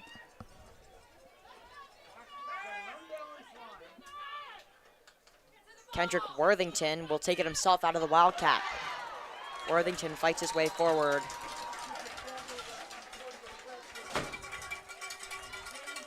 Did Jack just...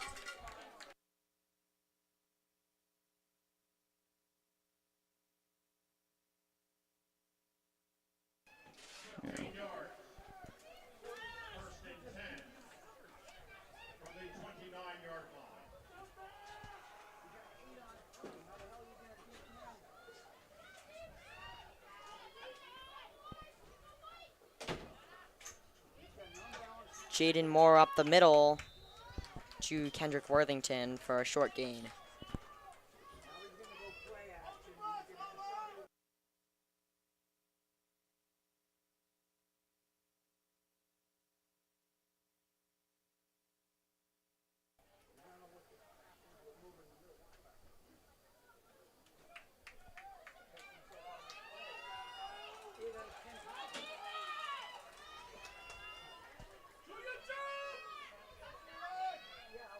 Jaden Moore again in the Wildcat. Snap is low, and he'll take it up again himself, picks up some yards, and it'll be third down for the Loyola Dons.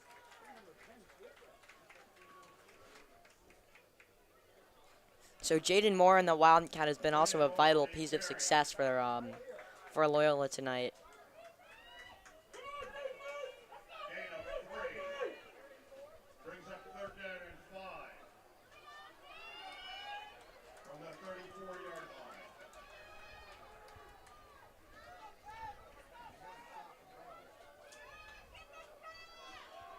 So it'll be Brad Cease back in. 3 minutes to go. The Dons are doing a good job of wasting time if they can. So 3rd and 5. This one will be a pickup of a first down. Christian Ronaldo, his 3rd career reception. And we talked, and if you guys saw in that halftime interview that we ran, his first catch ever was just a few weeks ago against MSJ, and he's took off ever since. Yeah, he's really found his footing in this varsity team.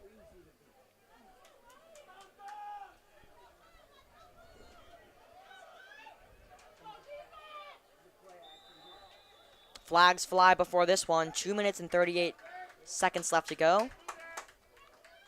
And the ball will move back. Looks like some jumping around the Loyola side of the ball. So it'll be first down and 15, 2:38 left to go.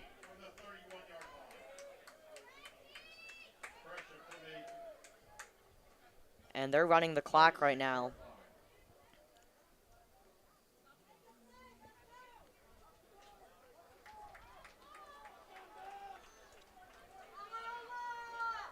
So 2 minutes left to go in quarter number 3. Pitch to Mason Russell. And he'll fight for a few yards as we get to around 2 minutes left to go in our 3rd quarter. And more flags fly after the game, as that's been the story of today's game.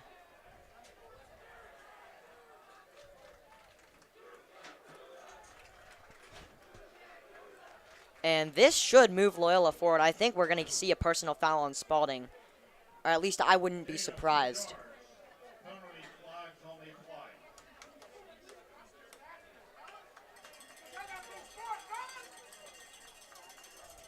And, yeah, personal foul on Spalding, which is I mean, under Zayu's ship would be absolutely unacceptable to give up a costly automatic first down like that. Now Loyola are inside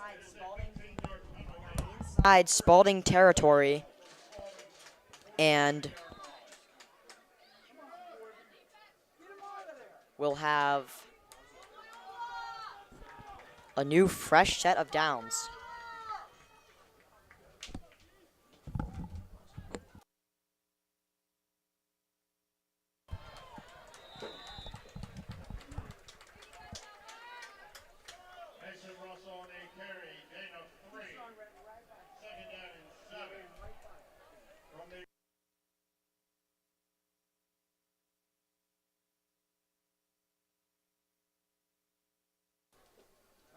So with 1:41 left to go. And yeah, it is about time that we got a personal foul called our way. Because it's been absolutely terrible, the sportsmanship that's been coming from the away side of the ball tonight. And the extracurricular activities. Again, at the beginning of this play, as this one goes through the hands of Jaden Moore. And it'll be third down with 1:20 left to go in the third quarter. So hopefully they can end up capitalizing off of that big boost that they got.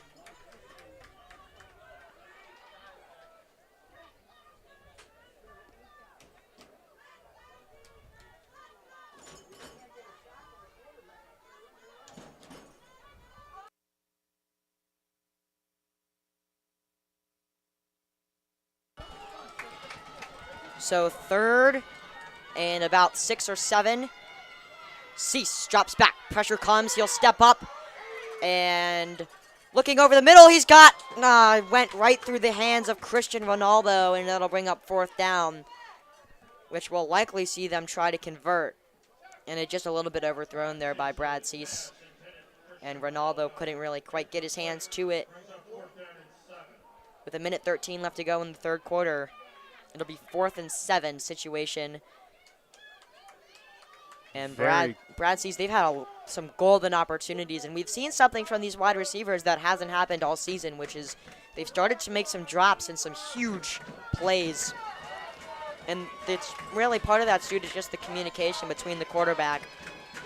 Spalding's fans getting very loud.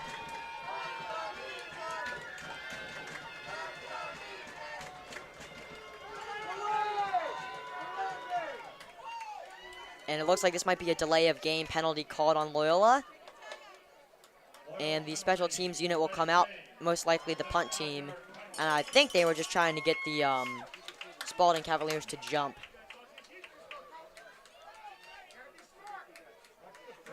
So Owen Shine will get sent to punt it away. Aaron Aguebe back to receive.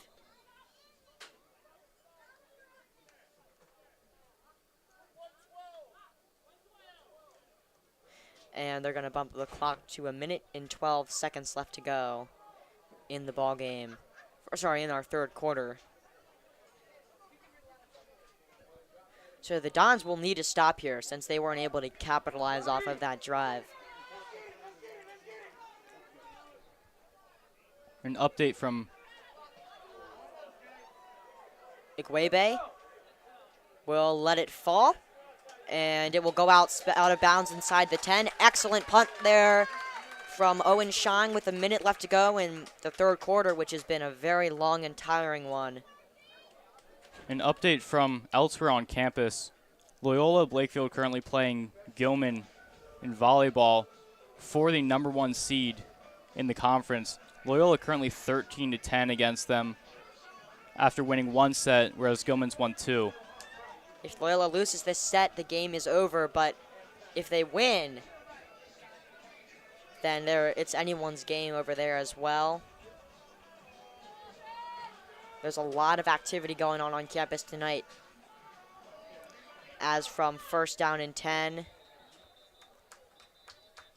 Spalding will move about 2 to 3 yards up. And it should actually be 2nd and 5.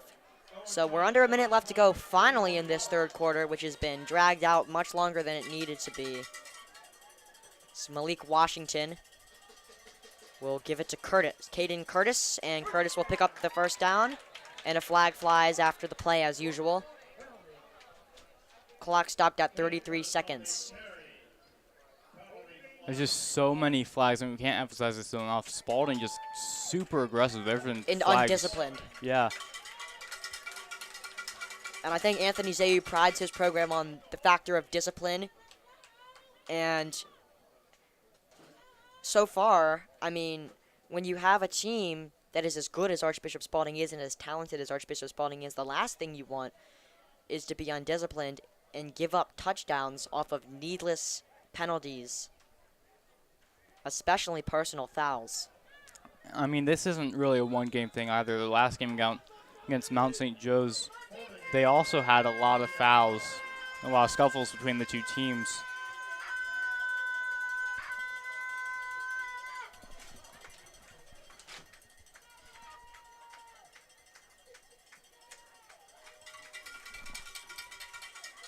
From second down, Agwebe is nearly picked off by Mikel Abid.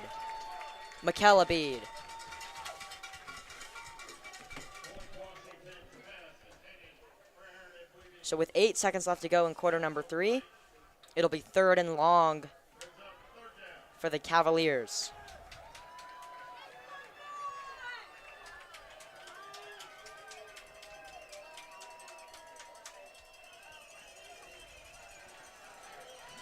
Malik Washington in the gun. Washington drops back. He's going to look for Agwebe over the middle. And Washington's forced out of bounds, and they'll have to go for it on fourth. He won't get it. 1 second left to go here in the third quarter. And Spalding would be wise to send on their punt team right now. This really isn't a situation you would go for it. So I'd be very surprised if they do. We have seen some questionable decisions as far as going for it that haven't really capitalized so or far paid this off game. that much, yeah. Yeah. And I'm not sure of the situation now. I don't think either side has called a timeout.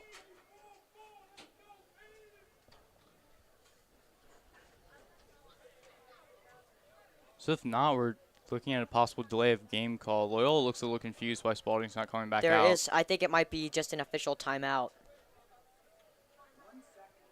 So 1 second left to go in our third quarter, all tied up at 21. As we await to know what's going on kind of right now. And it looks like we might be going to a... No.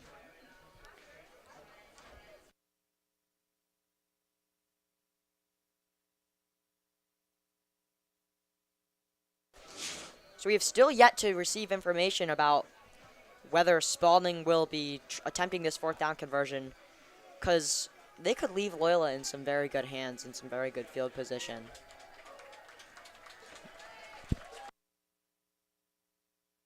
And it looked like we may have had an injured player on the field, although it's kind of hard to see where and who. So with 1 second left in the third quarter, the injured player was down right by the Spalding sideline, and they still await some news about that.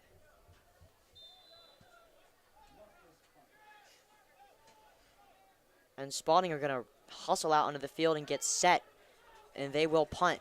But Loyola is already ready for them. Jaden Moore back to receive. He stands in the 44-yard line. Punter back to receive the snap, and it'll go out of bounds, leaving excellent field position for Loyola, and a no better way to end off this third quarter. 21-21, we're all tied up in Towson. We'll be back with more fourth quarter action right after this.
back at it in the fourth quarter. The Dons have some very favorable field position, and they will start off with a fresh set of downs.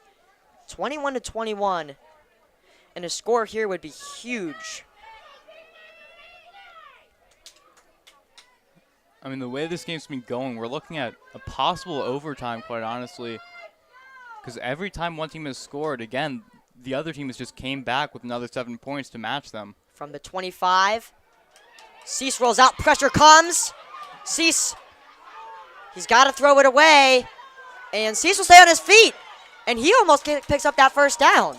Excellent job by Brad Cease and that elusiveness, and it definitely reminds you of like that Lamar Jackson type or Kyler Murray, where he was in a terrible situation and shedded a tackle, and he picked up a lot of yards.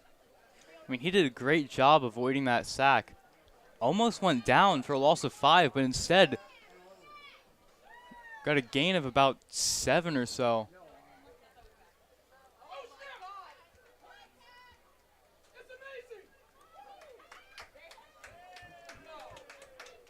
So there may have been some sort of penalty flag after the play.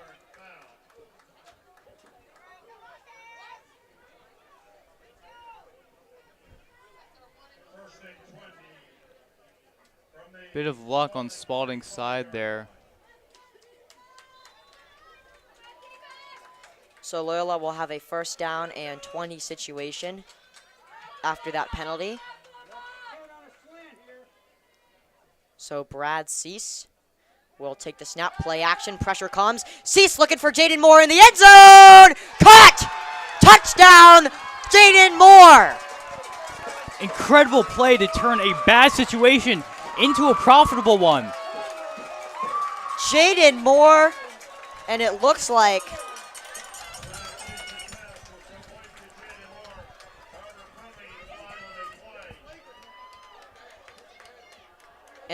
they might be bringing this one back. But what a play there by Jaden Moore. I think there must have been some sort of holding on the offense, second time in a row, and that is going to barely cost them. It is now going to be first down and 30 yards, as they are now way out of field goal range, and they have a lot of yards they need to get to pick this one up. Yeah, that's just incredible lack of discipline from Loyola there. You've got to be upset at that. Two But again, really good plays, yeah. Jaden Moore and Brad Cease both had very good plays, but with one good play comes another, so hopefully they'll... We've had 2 so far. It was a really nice throw by Brad Cease there. Yeah. So Cease in the gun, 11:41 left to go in our ball game. First down and 30 yards. Cease will go play action, he drops the ball, and he will lose even more. So this will become a second down and about 37. And what they need now is yards. Yeah, you need a lot of yards here. Brad Cease just had two great plays in a row. And just fumbled the snap. I mean, he's got to be a little mad himself about losing those last 2 plays, both of which were very good. That may have factored into it a little bit, but just could not have gone worse for Loyola. 2 very good plays that got called back, and now you're 37 yards back from a first down. I mean, you've got to throw super long here. Cease drops back, pressure comes, and he has a dump off to Kendrick Worthington, who will fight his way forward for some more yards, and it'll be a third and very, very long. So, I mean, Worthington did gain a lot of yards there. That's not what you want to be doing in that situation. You've got to pass over the middle deep. You can't do a light toss off to Worthington.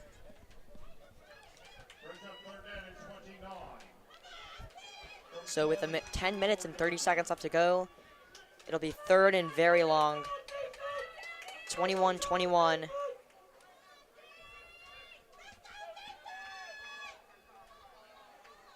Loyola had very favorable field position coming into this drive. And a timeout will be called by Loyola, as they will have to talk this one over. It's a huge play for them. They're going to have to write up one of their best deep passing plays. Which they will be expecting, especially right now. So, again, penalties just killed that drive, which is something that Coach Jayu is not a fan of at all. And we're probably going to look at Jaden Moore, Ezra Carter, both heading for the end zone here, and hoping to get a dime pass from Brad Cease, because run game just isn't going to cut it when you're in this position. So, potentially one of the bigger plays of this game that will have one of the larger impacts that we've seen. It's about, I would say, I think it's third down in 24, I think. No, it's third down in 19. I mean, numbers don't matter. They're very far out. They've just got to get yards. So, no, it's third down in 29. Cease, more pressure comes, and Cece's going to be wrapped up. And another just really unfortunate turn of events on that drive, and the punt team should be coming out. So Spalding defense shows signs of why they are really sitting on the top of the table in the MIAA right now. I mean, they definitely are a very good defense, but I don't think that was really the defense that got that there. I mean, the first two plays, just mistakes on Loyola's offense. They went back 30 yards just from penalties and sacks in that drive. And Owen trying to punt it away. Worst situation possible from a very good starting field position. Aaron Igwebe will field the ball and take a fair catch.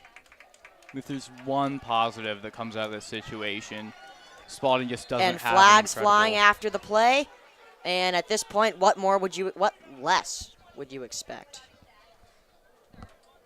Yeah, the one positive that came out of that drive is that Spalding doesn't have an ideal field position right now. And if that penalty is another personal foul call on them, then it will go back even more, because that flag was way delayed. It was thrown way after the play.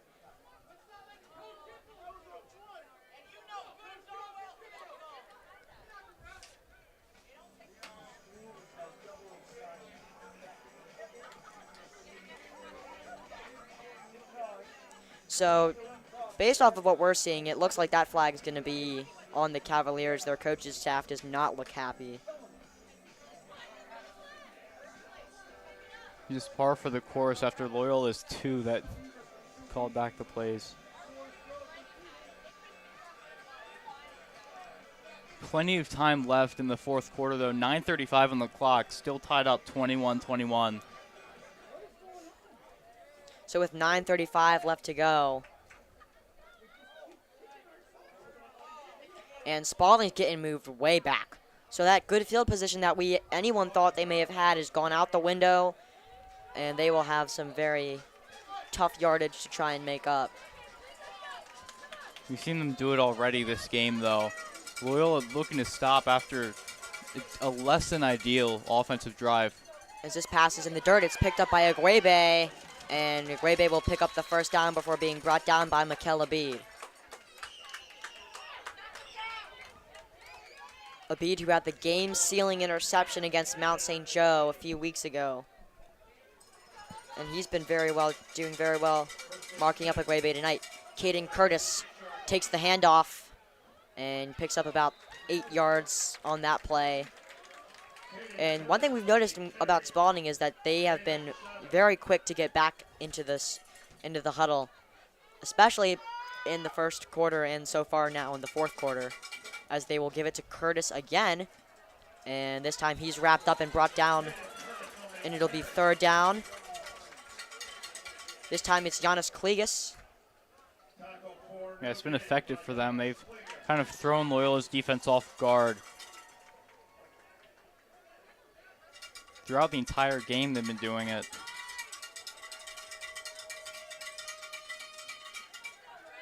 Washington over the middle, caught by Kaufman, and it'll be a fourth down situation just like that. So you expect Spalding to go for it, showing how close they are.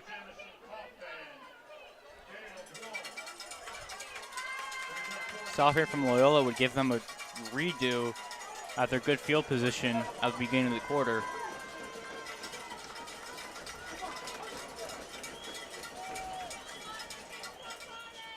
And it looks like Spalding's got this first down. And they do. That was just a good, simple job by that offensive line there, pushing the quarterback forward. And they will go right back into the huddle. The chains haven't even been set yet. That just shows Spalding's they're really, really rushing it. I guess what you're thinking now is if you score and then Loyola scores again, they still might have this may have the final drive. It just depends. Washington over the middle, wide open Aaron Agwebe, blown coverage from Mikel Abid, and they are inside the red zone. Abid forgot his assignment, and it just takes one mistake for those experienced players to pick you apart like that. Huge play there. Incredible passing play. I mean, Abid has been on him all game. And this is getting brought back.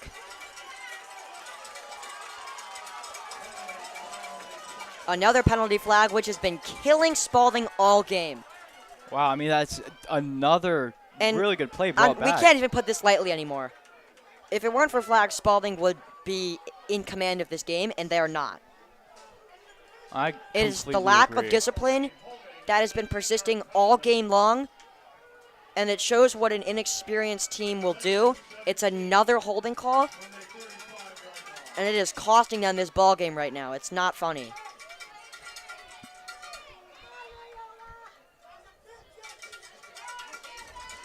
Malik Washington. Over the middle again, and it's caught by Agwebe. He's still on his feet, and they'll whistle him down. He was in double coverage with Jesse Legre and Maurice G, and he was still able to pick up that ball that was thrown right at his feet. Excellent job by Aaron Agwebe, as Malik Washington will get the ball snap before the chains are even set, this time to Caden Curtis. And they don't even know if he's picked up the first down yet because the first down marker hasn't even been set. They'll go back there and hurry up again, trying to keep the Dons defense on their toes. And they'll wait. They get right back into formation. Their coaching staff does a good job of that. Malik Washington looking over the middle for Kaufman and through his fingertips, incomplete. Very close, just a foot shorter pass, and that would have been a touchdown. Spalding with incredible momentum right now, looking to make it 28-21. And not much time for Loyola to catch up. They'll have maybe one more drive, barring any turnovers.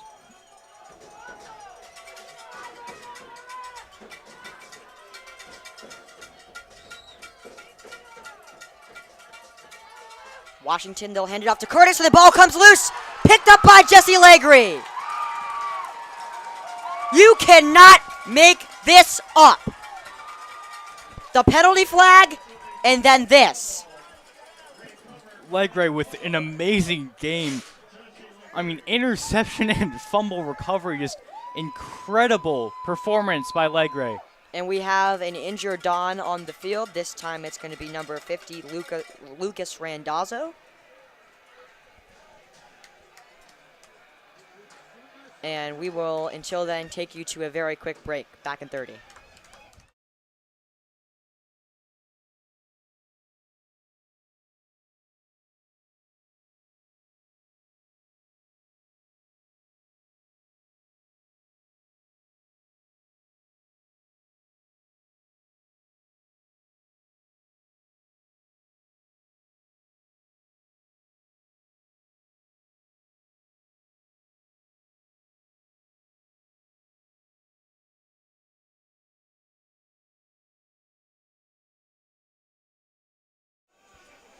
Back at it, 6:40 left to go in the fourth quarter, and a massive turnover there as Caden Curtis makes a rare mistake and fumbles the ball into the hands of Jesse Legre. So first down for Brad Cease as he goes under center, Worthington behind him. They'll go up the middle with Worthington. And again, he cannot shake down the defenders who take him way back. For a loss, it'll become second down situation for the Dons, as they've had trouble with the run game, and another flag flies at the end of the play. And for the Dons here, and we'll wait to see who this is on, but hopefully it's not on Loyola.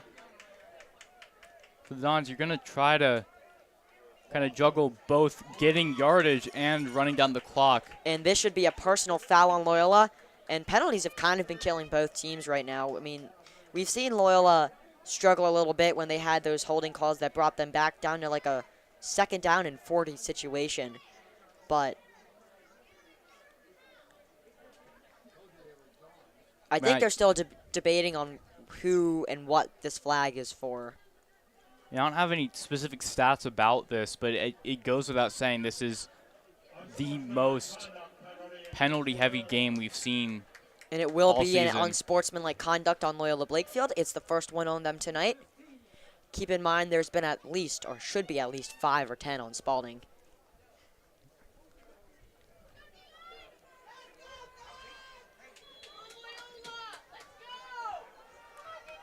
Cease will go under the gun again. We'll likely see play action, and the blitz comes. Cease over the middle, airing it out for Jaden Moore, and he's got it!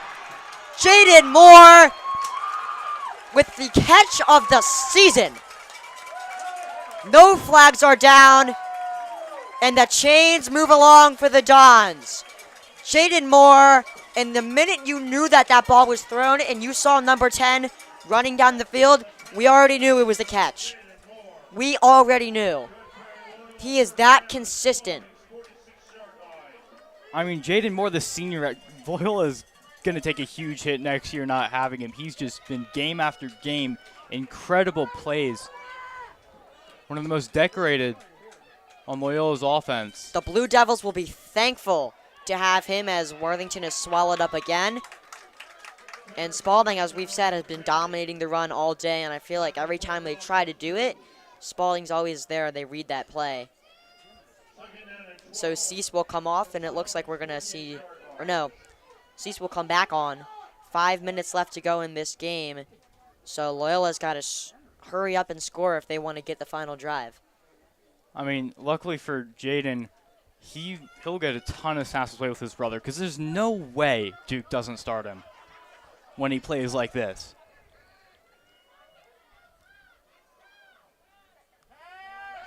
Pressure comes for Cease. Fires over the middle, caught by Christian Ronaldo. They'll roll it incomplete.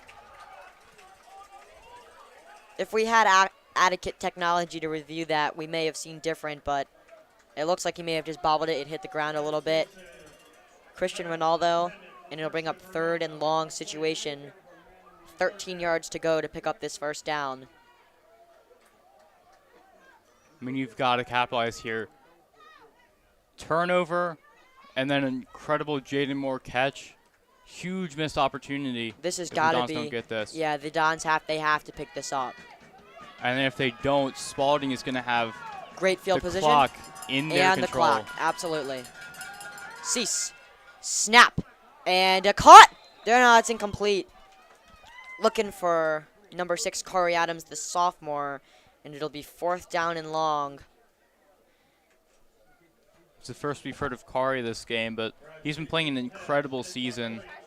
Punt team will come on.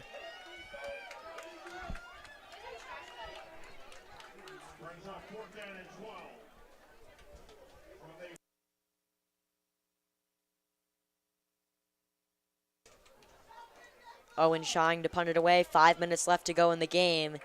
And the game is in Spalding's hands here if they don't bottle it like they have been all game. Owen Shine to punt it away to Aaron Aguebe. He'll take the fair catch at the 20. So they have 5 minutes to work with and 80 yards to go to get into the end zone.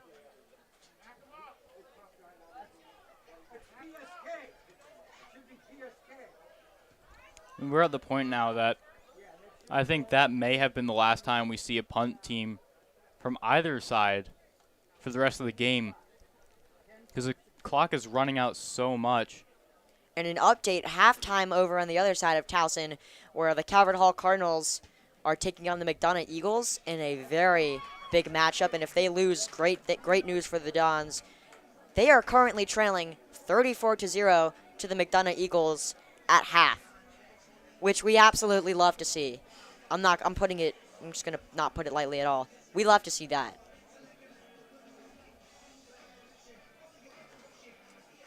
Meanwhile, Calvert Hall's having a very great game. Sorry, no. McDonough's having a very great game. And both Loyola and Spalding have been at each other's throats all night.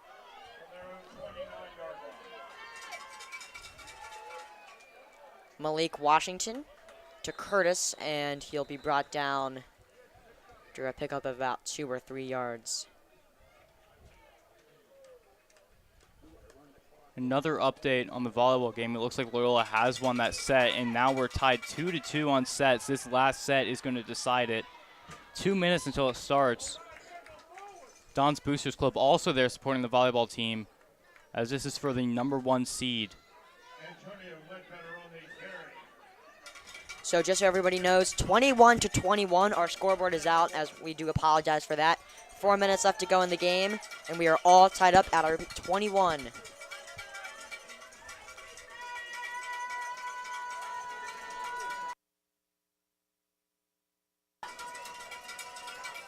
Washington hands off, and they will pick up the first down.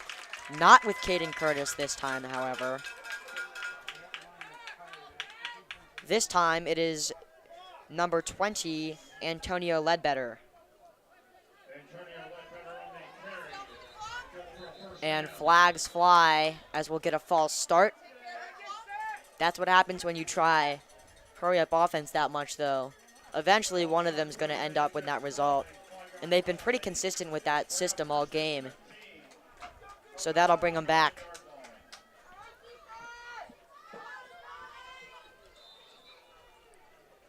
If Spalding doesn't convert here, it's going to be huge for So, Loyola's offense. First down and 15, 3:47 left to go. The clock is running, and they are still awaiting the play call. It's the race to the line now. Malik Washington, and they're just kind of running down the clock. And Malik Washington will play action and keep it himself. And it seems like Spalding's trying to do something where they like run out the clock, even though the game is tied. Yeah, and I mean, they still have a lot of yeah. It could definitely go against them. If they don't get a touchdown here, they're banking on the fact that they get A touchdown. another 6 points on the They're board. banking on the fact that they don't fumble the ball away again. Malik Washington over the middle. Caught by Agwebe. Inside the 20, and maybe they just banked correctly. Now they go hurry up.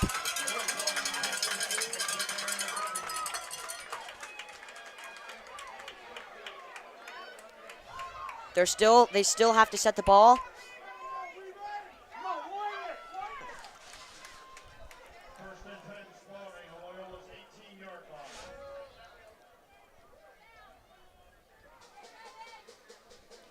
So Malik Washington after that huge throw to Aaron Agwebe, who's been fairly consistent, and they'll hand the ball up to Ledbetter again.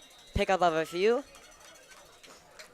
And it looks like we've got a lot of more students coming from that area around that Gilman volleyball game. We might want to check on that. They're getting ready to start their third set as we speak. Looks like some of the Don's boosters just starting to show up, spread the love around both sports. As we are almost with 2 minutes left to go in the game, they're just wasting the clock away. I mean, both Again, still banking on the fact that they score. both games are very close. Volleyball tied up in sets. And football, of course, 21-21, 2:13 left on the half. Left in the game. And a timeout, I think, is going to be called by Spalding, surprisingly. I mean, you run out the clock all that much, and then you just call a timeout. So, interesting to see. They'll talk it over, try and score right now in the red zone, which they have. I think every time they've been in the red zone, they've scored. Loyola has not. They did throw one interception at the beginning of the game. I mean, Spalding did have, I believe, was in the red zone.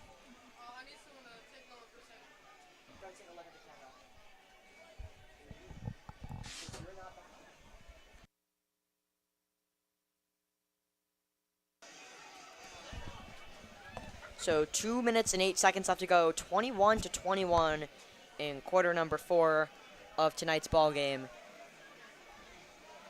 And for Spalding, this is a must-score drive.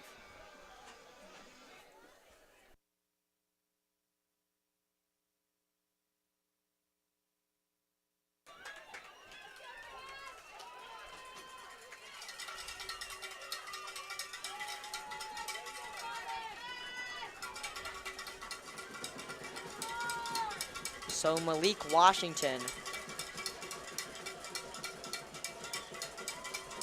in the gun. Angelo Scalese. And they will try with him up the middle. He was off to the left. And it'll be 3rd down. And I think about 3rd down and 5 for them. So they have to pick up this first down, most importantly. And if they don't, well, I mean, they've just wasted all the clock. I mean, they may be in field goal range. You normally, again, don't see too many field goals in a high school team, but Spalding definitely does have a good kicker under their belt. Yeah, Cooper Welch has been practicing at the net for the past couple of minutes, and he looks like he's headed in that area. If they don't pick up this first down on this play, it looks like they might just try and take their 3. You never know what happens in those high school field goals, though. Yeah. And Loyola has been historically known for being able to block those extra points, especially last year when they had John Watkins, who was a freshman before he transferred to St. Francis Academy. He was 6'6", so he was able to block anything.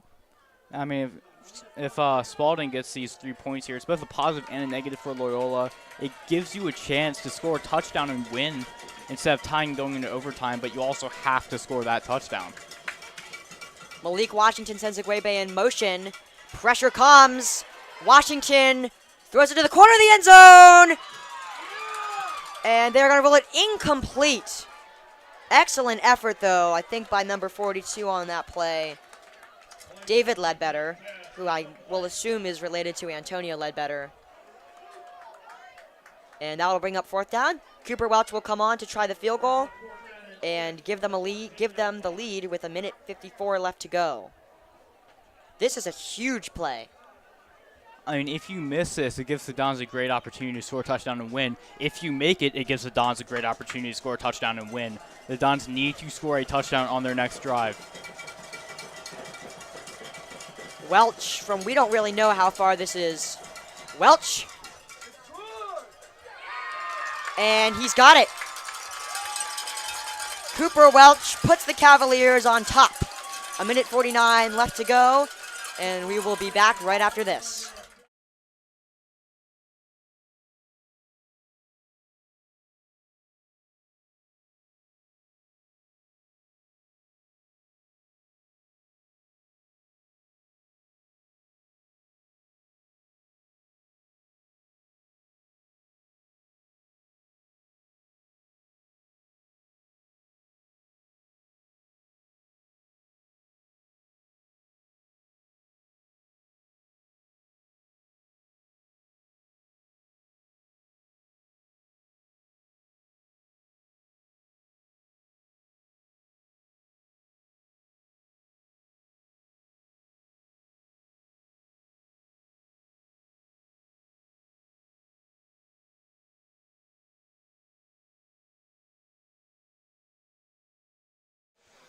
Back at it in Towson after Cooper Welch has scored the only field goal in the game. The Cavaliers lead 24-21.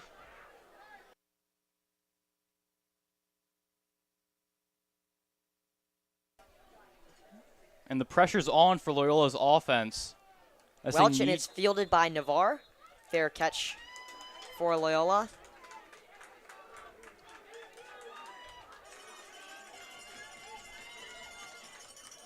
And Brad Cease in the offense will come on the field with 1:49 left to go. And if they can score a touchdown, they kind of have the game bagged.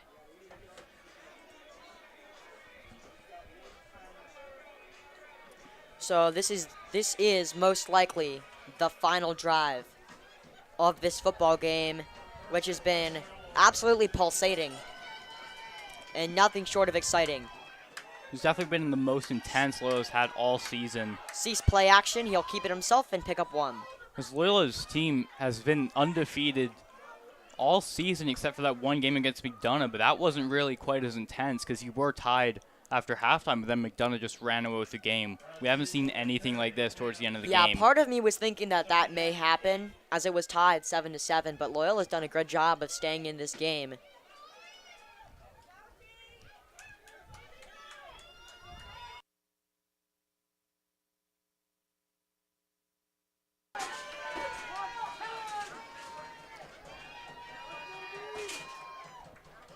Cease from second down. Pressure comes again. He'll jump it off to Mason Russell, who is brought down for a very short gain.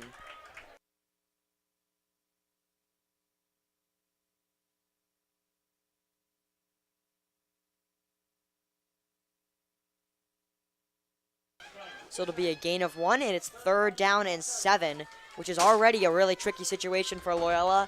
But they are in this point in the game. There will be no punting at all.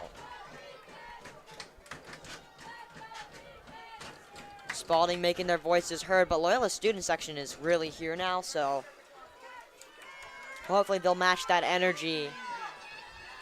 Brad Cease, 3rd down and 7.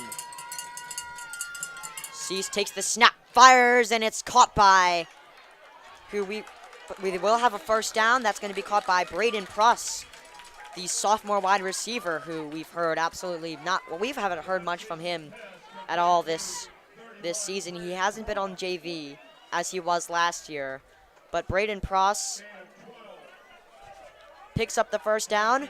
Very big play for Loyola. As we have 1:20 left to go in this game, Cease steps back, pressure comes, and he's looking for Christian Ronaldo. Incomplete. Incredible good look, throw. though. Very good look. But the defense was very good by Elijah Jones, number 25, the defensive back. I mean, incredible look from Brad Cease. Just good defense, stopping the pass from completing. Loyola, 3 more downs to go. To just get 10 yards. Cease motions over Ezra Carter.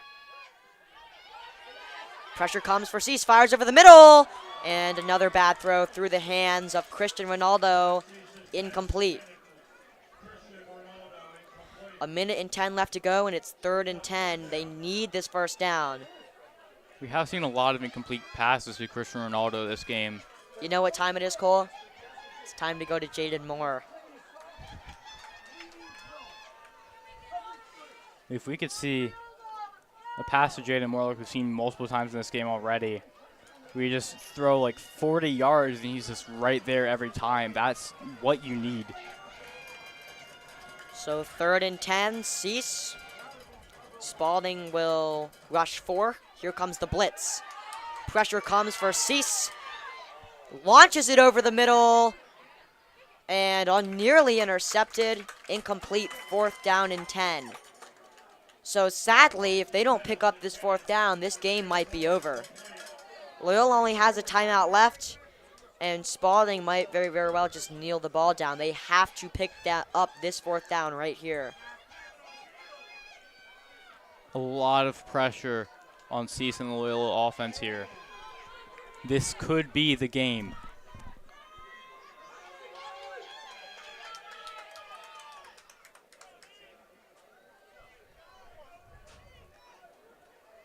Taking their time in the huddle, 1:01 left to go. They need this 1st down to stay alive. If not, Spalding may call game. 10 seconds left on the play clock. Spalding rush 4 as usual. Over the middle, caught by Jaden Moore! They've got it! Loyola lives to see another day. The dream is still alive. Under a minute to go. 1st down, and what did I say? Jaden Moore. Yeah, it's reverse commentator's curse right there. We'll start doing that more often.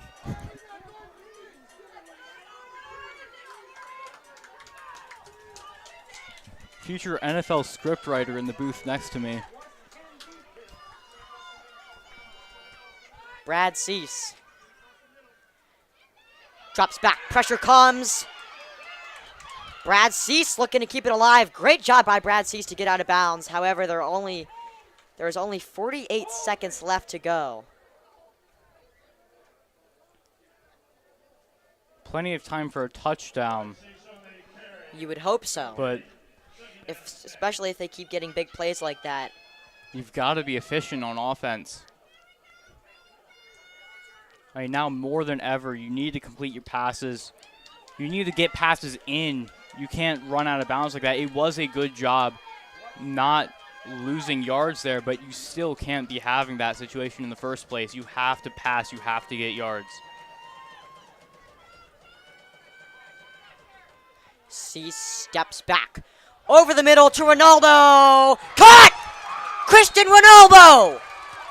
He's been looking for that all year. That huge boost for him. His best play, I would say, ever. After watching that interview, you really can't help but root for Christian Ronaldo. First season on varsity. First catch in his career. This is not his first year on varsity. He was on varsity last season. However, and they did spike, so 36 seconds left. 2nd and 10. They are hopefully in field goal range, but Christian Ronaldo and Brad Cease just came up huge. He was looking for that all game. That's just the break Loyola needed. Huge momentum coming into this. Can they capitalize? I think they can.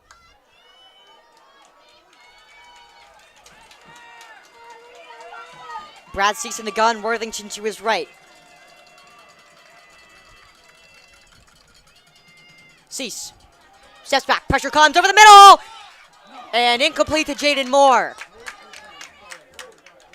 Very good coverage there. 32 seconds left to go. The Cavaliers lead 24-21, and Loyola are on the brink of something special. However, they need to convert this 3rd down and 10 right now.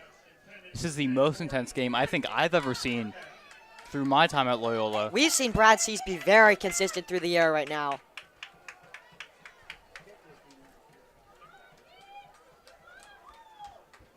Similar field position to what they started fourth quarter with, what they didn't capitalize on earlier. But they have incredible momentum right now. Here comes the blitz for Brad Cease. And down he goes, the ball comes loose. Loyola jump on it.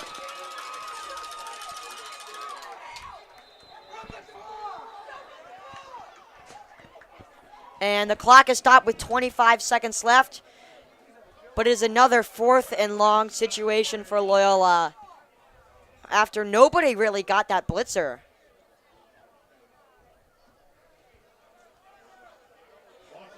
And Brad Cease got stuffed, so it's going to be 4th and long here for the Dons. 25 seconds left, 24-21. They've spent their last time out, and so they need a miracle. It was a very good blitz on Spalding's part, rolling right off the Dons O-line. And just to put it into perspective right now, this is about a 57-yard field goal, I think, from what we're hearing. So there is no way that they're in field goal range. And it doesn't matter because they have to pick up this 1st down now. And you know Spalding's going to be dropped all the way back. Yeah, Shining's longest field goal in his career is only 35 yards. We have seen him kick around 45 yards in practice before. I've seen him kick above 50 in practice, but that's very different than in the game, especially through warm-ups when there's no snapper and there's no defense coming at you. Yeah, practice is completely different than game. I mean, Owen Shine, very talented. It's just no high school kicker in the world will make a 57-yard field goal. I mean, longest field goal in the NFL, 67 yards held by Justin Tucker, but there's been kickers that have kicked over 80 in practice. It's just practice is so much different than in game, and you're even over what you've kicked in practice. So Cease in the gun. They stack 2 receivers to the left, 2 to the right. Worthington on his left. They're in the gun. Pressure comes. Cease fires. Caught by Jaden Moore. Converting yet again. First down, Loyola. They'll get to the line, and they need to spike it. Jaden Moore is him.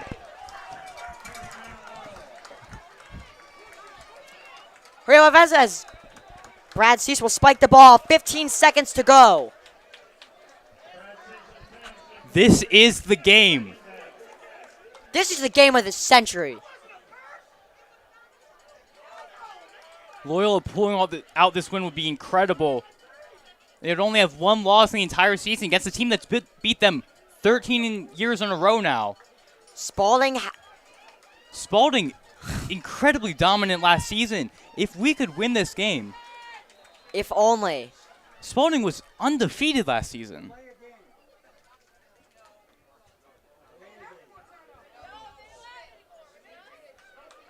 And there looks to be a delay of game penalty on Loyola. And obviously it's a penalty, so the clock doesn't wind.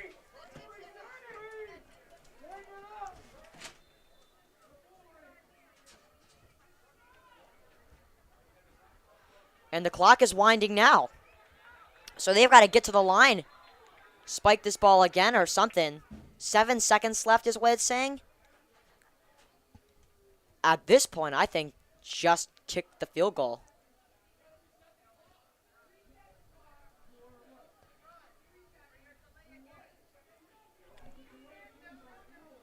So 12 seconds left to go. 24-21 Cavaliers. It's been a very thrilling game.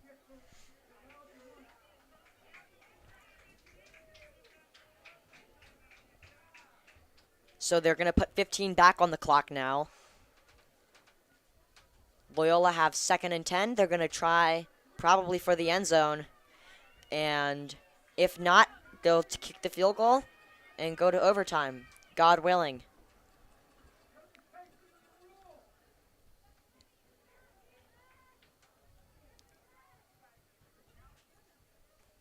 So right now it's all on the shoulders of Brad Cease and the offense.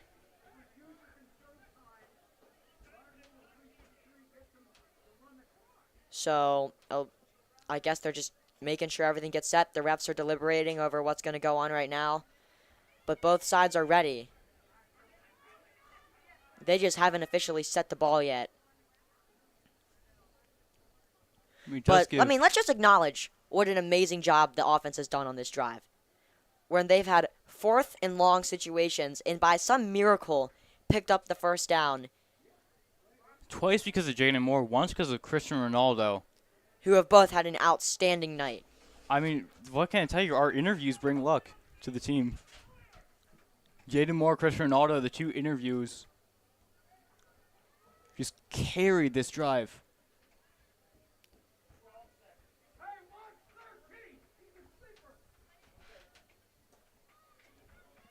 And God willing, they score a touchdown. They're still down, and they've changed it to 12 seconds now.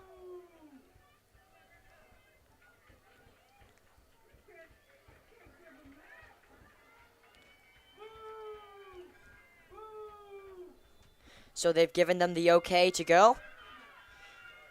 Brad Cease rolls out to the left. Here comes the pressure. He goes to the end zone! And incomplete to Jaden Moore. He caught it. They said he was out of bounds. 6 seconds left to go. And now we're thinking, do we put on the field goal team or not? Cole, do we put on the field goal team or? I mean, if you do go for it here, you've got to just There's 5 not let seconds the clock left. run down. There's 5 seconds left. So Brad Cease is coming on the field. And this is kind of reminding me of that turkey ball last year where we had it in our hands and we could have tied it with a field goal to send it into overtime. And instead we didn't, and the run got stopped. But they're going for the end zone. There's no doubt about that. They're going to go to the corner of the end zone. So it's either going to be incomplete or it's going to be a touchdown. They've just got to get the pass off in time, and it shouldn't be a problem for them. Cease, pressure comes to the end zone, incomplete. 3 seconds left, and they should take this field goal now. They need to take a field goal right now. 1 second on the clock now.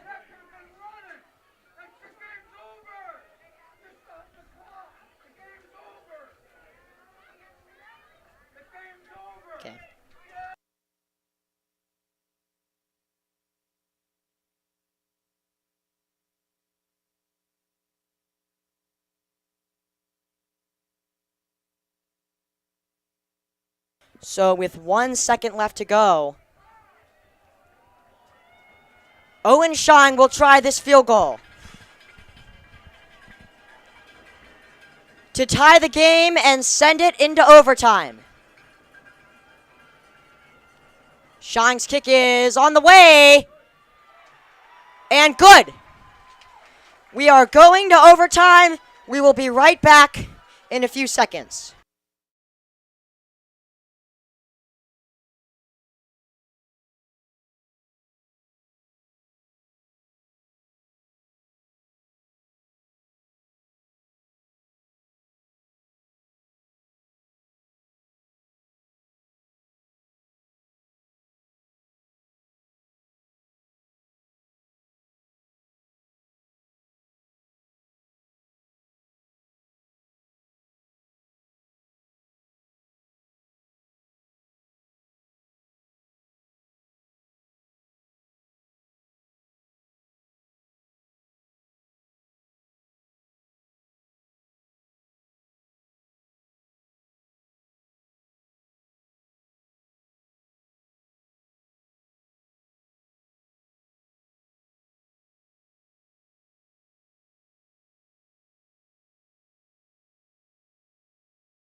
So we are back in overtime. Jaden Moore out on the field now alongside Malik Washington. And Coach Zayu is out there as well alongside Spalding's head coach. They will do the coin toss to decide who will start first.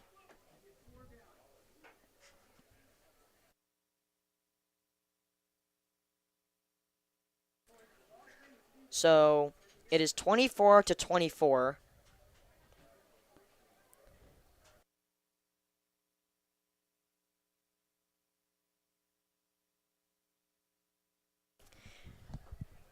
And we will see now the situation with the kickoff, with the coin toss, and who's going to run it.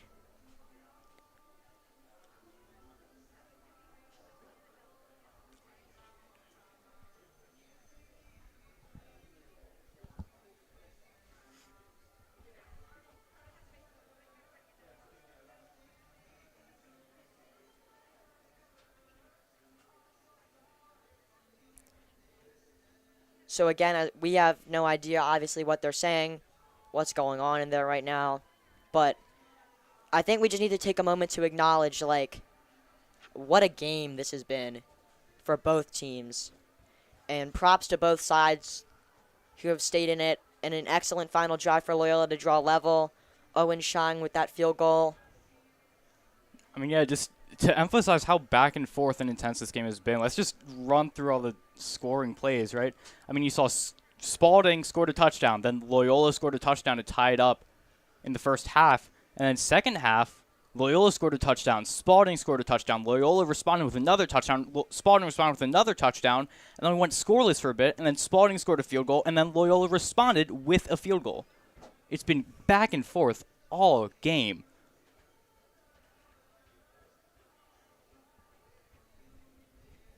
So they'll see now the situation. But again, no matter the outcome at the end, I mean, what a game. Loyola has been, in the past, they've played 0 games in overtime this year. And last year they played, I believe, 2 games in overtime. They lost one to Georgetown Prep and they lost another to St. Mary's, which was a very controversial game.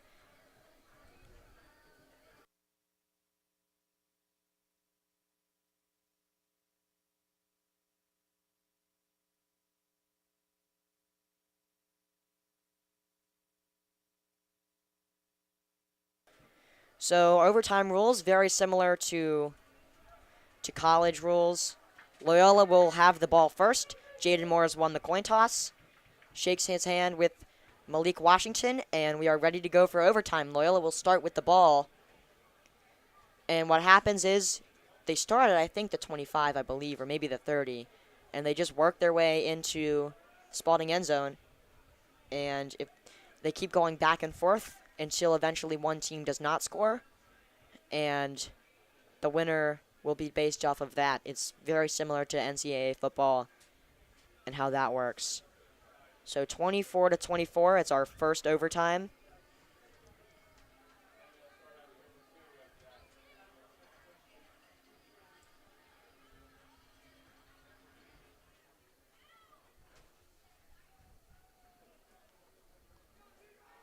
Brad Cease will step onto the field with Kendrick Worthington.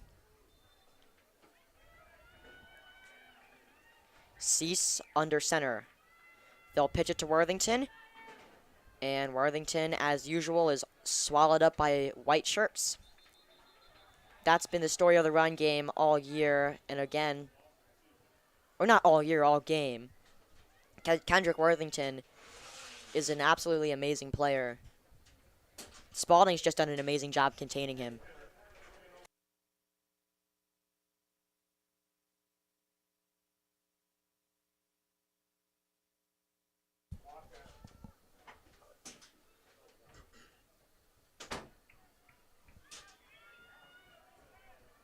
So it will be 2nd down and 10 after no gain, or 2nd down and goal.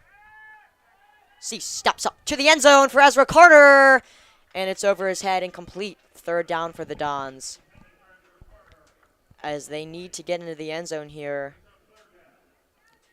3rd down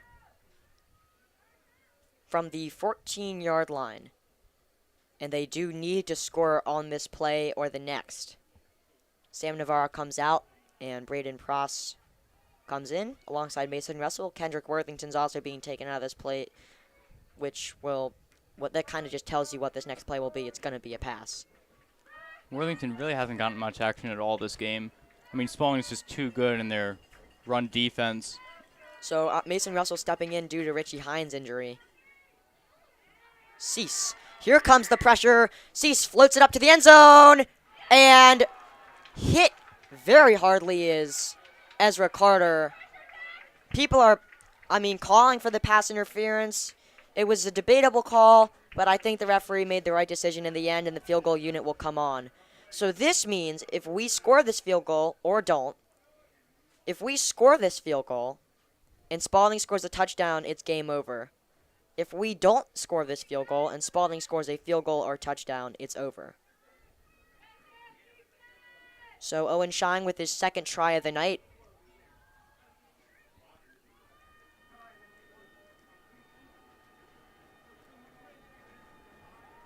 Shine is wide to the left.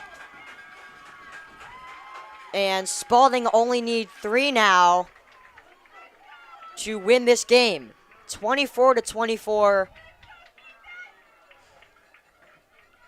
And Owen Shine misses that one wide to the left. So Spalding will take over, and they will have very favorable field position because of that missed field goal. So all they need is score now. They're 10 yards out. 10 yards away from going home with a victory, which would be very deflating for Loyola's playoff hopes, but never say never for the Dons, and they've showed that all night tonight. They'll go play action. Kaufman open in front of the end zone, and he gets in.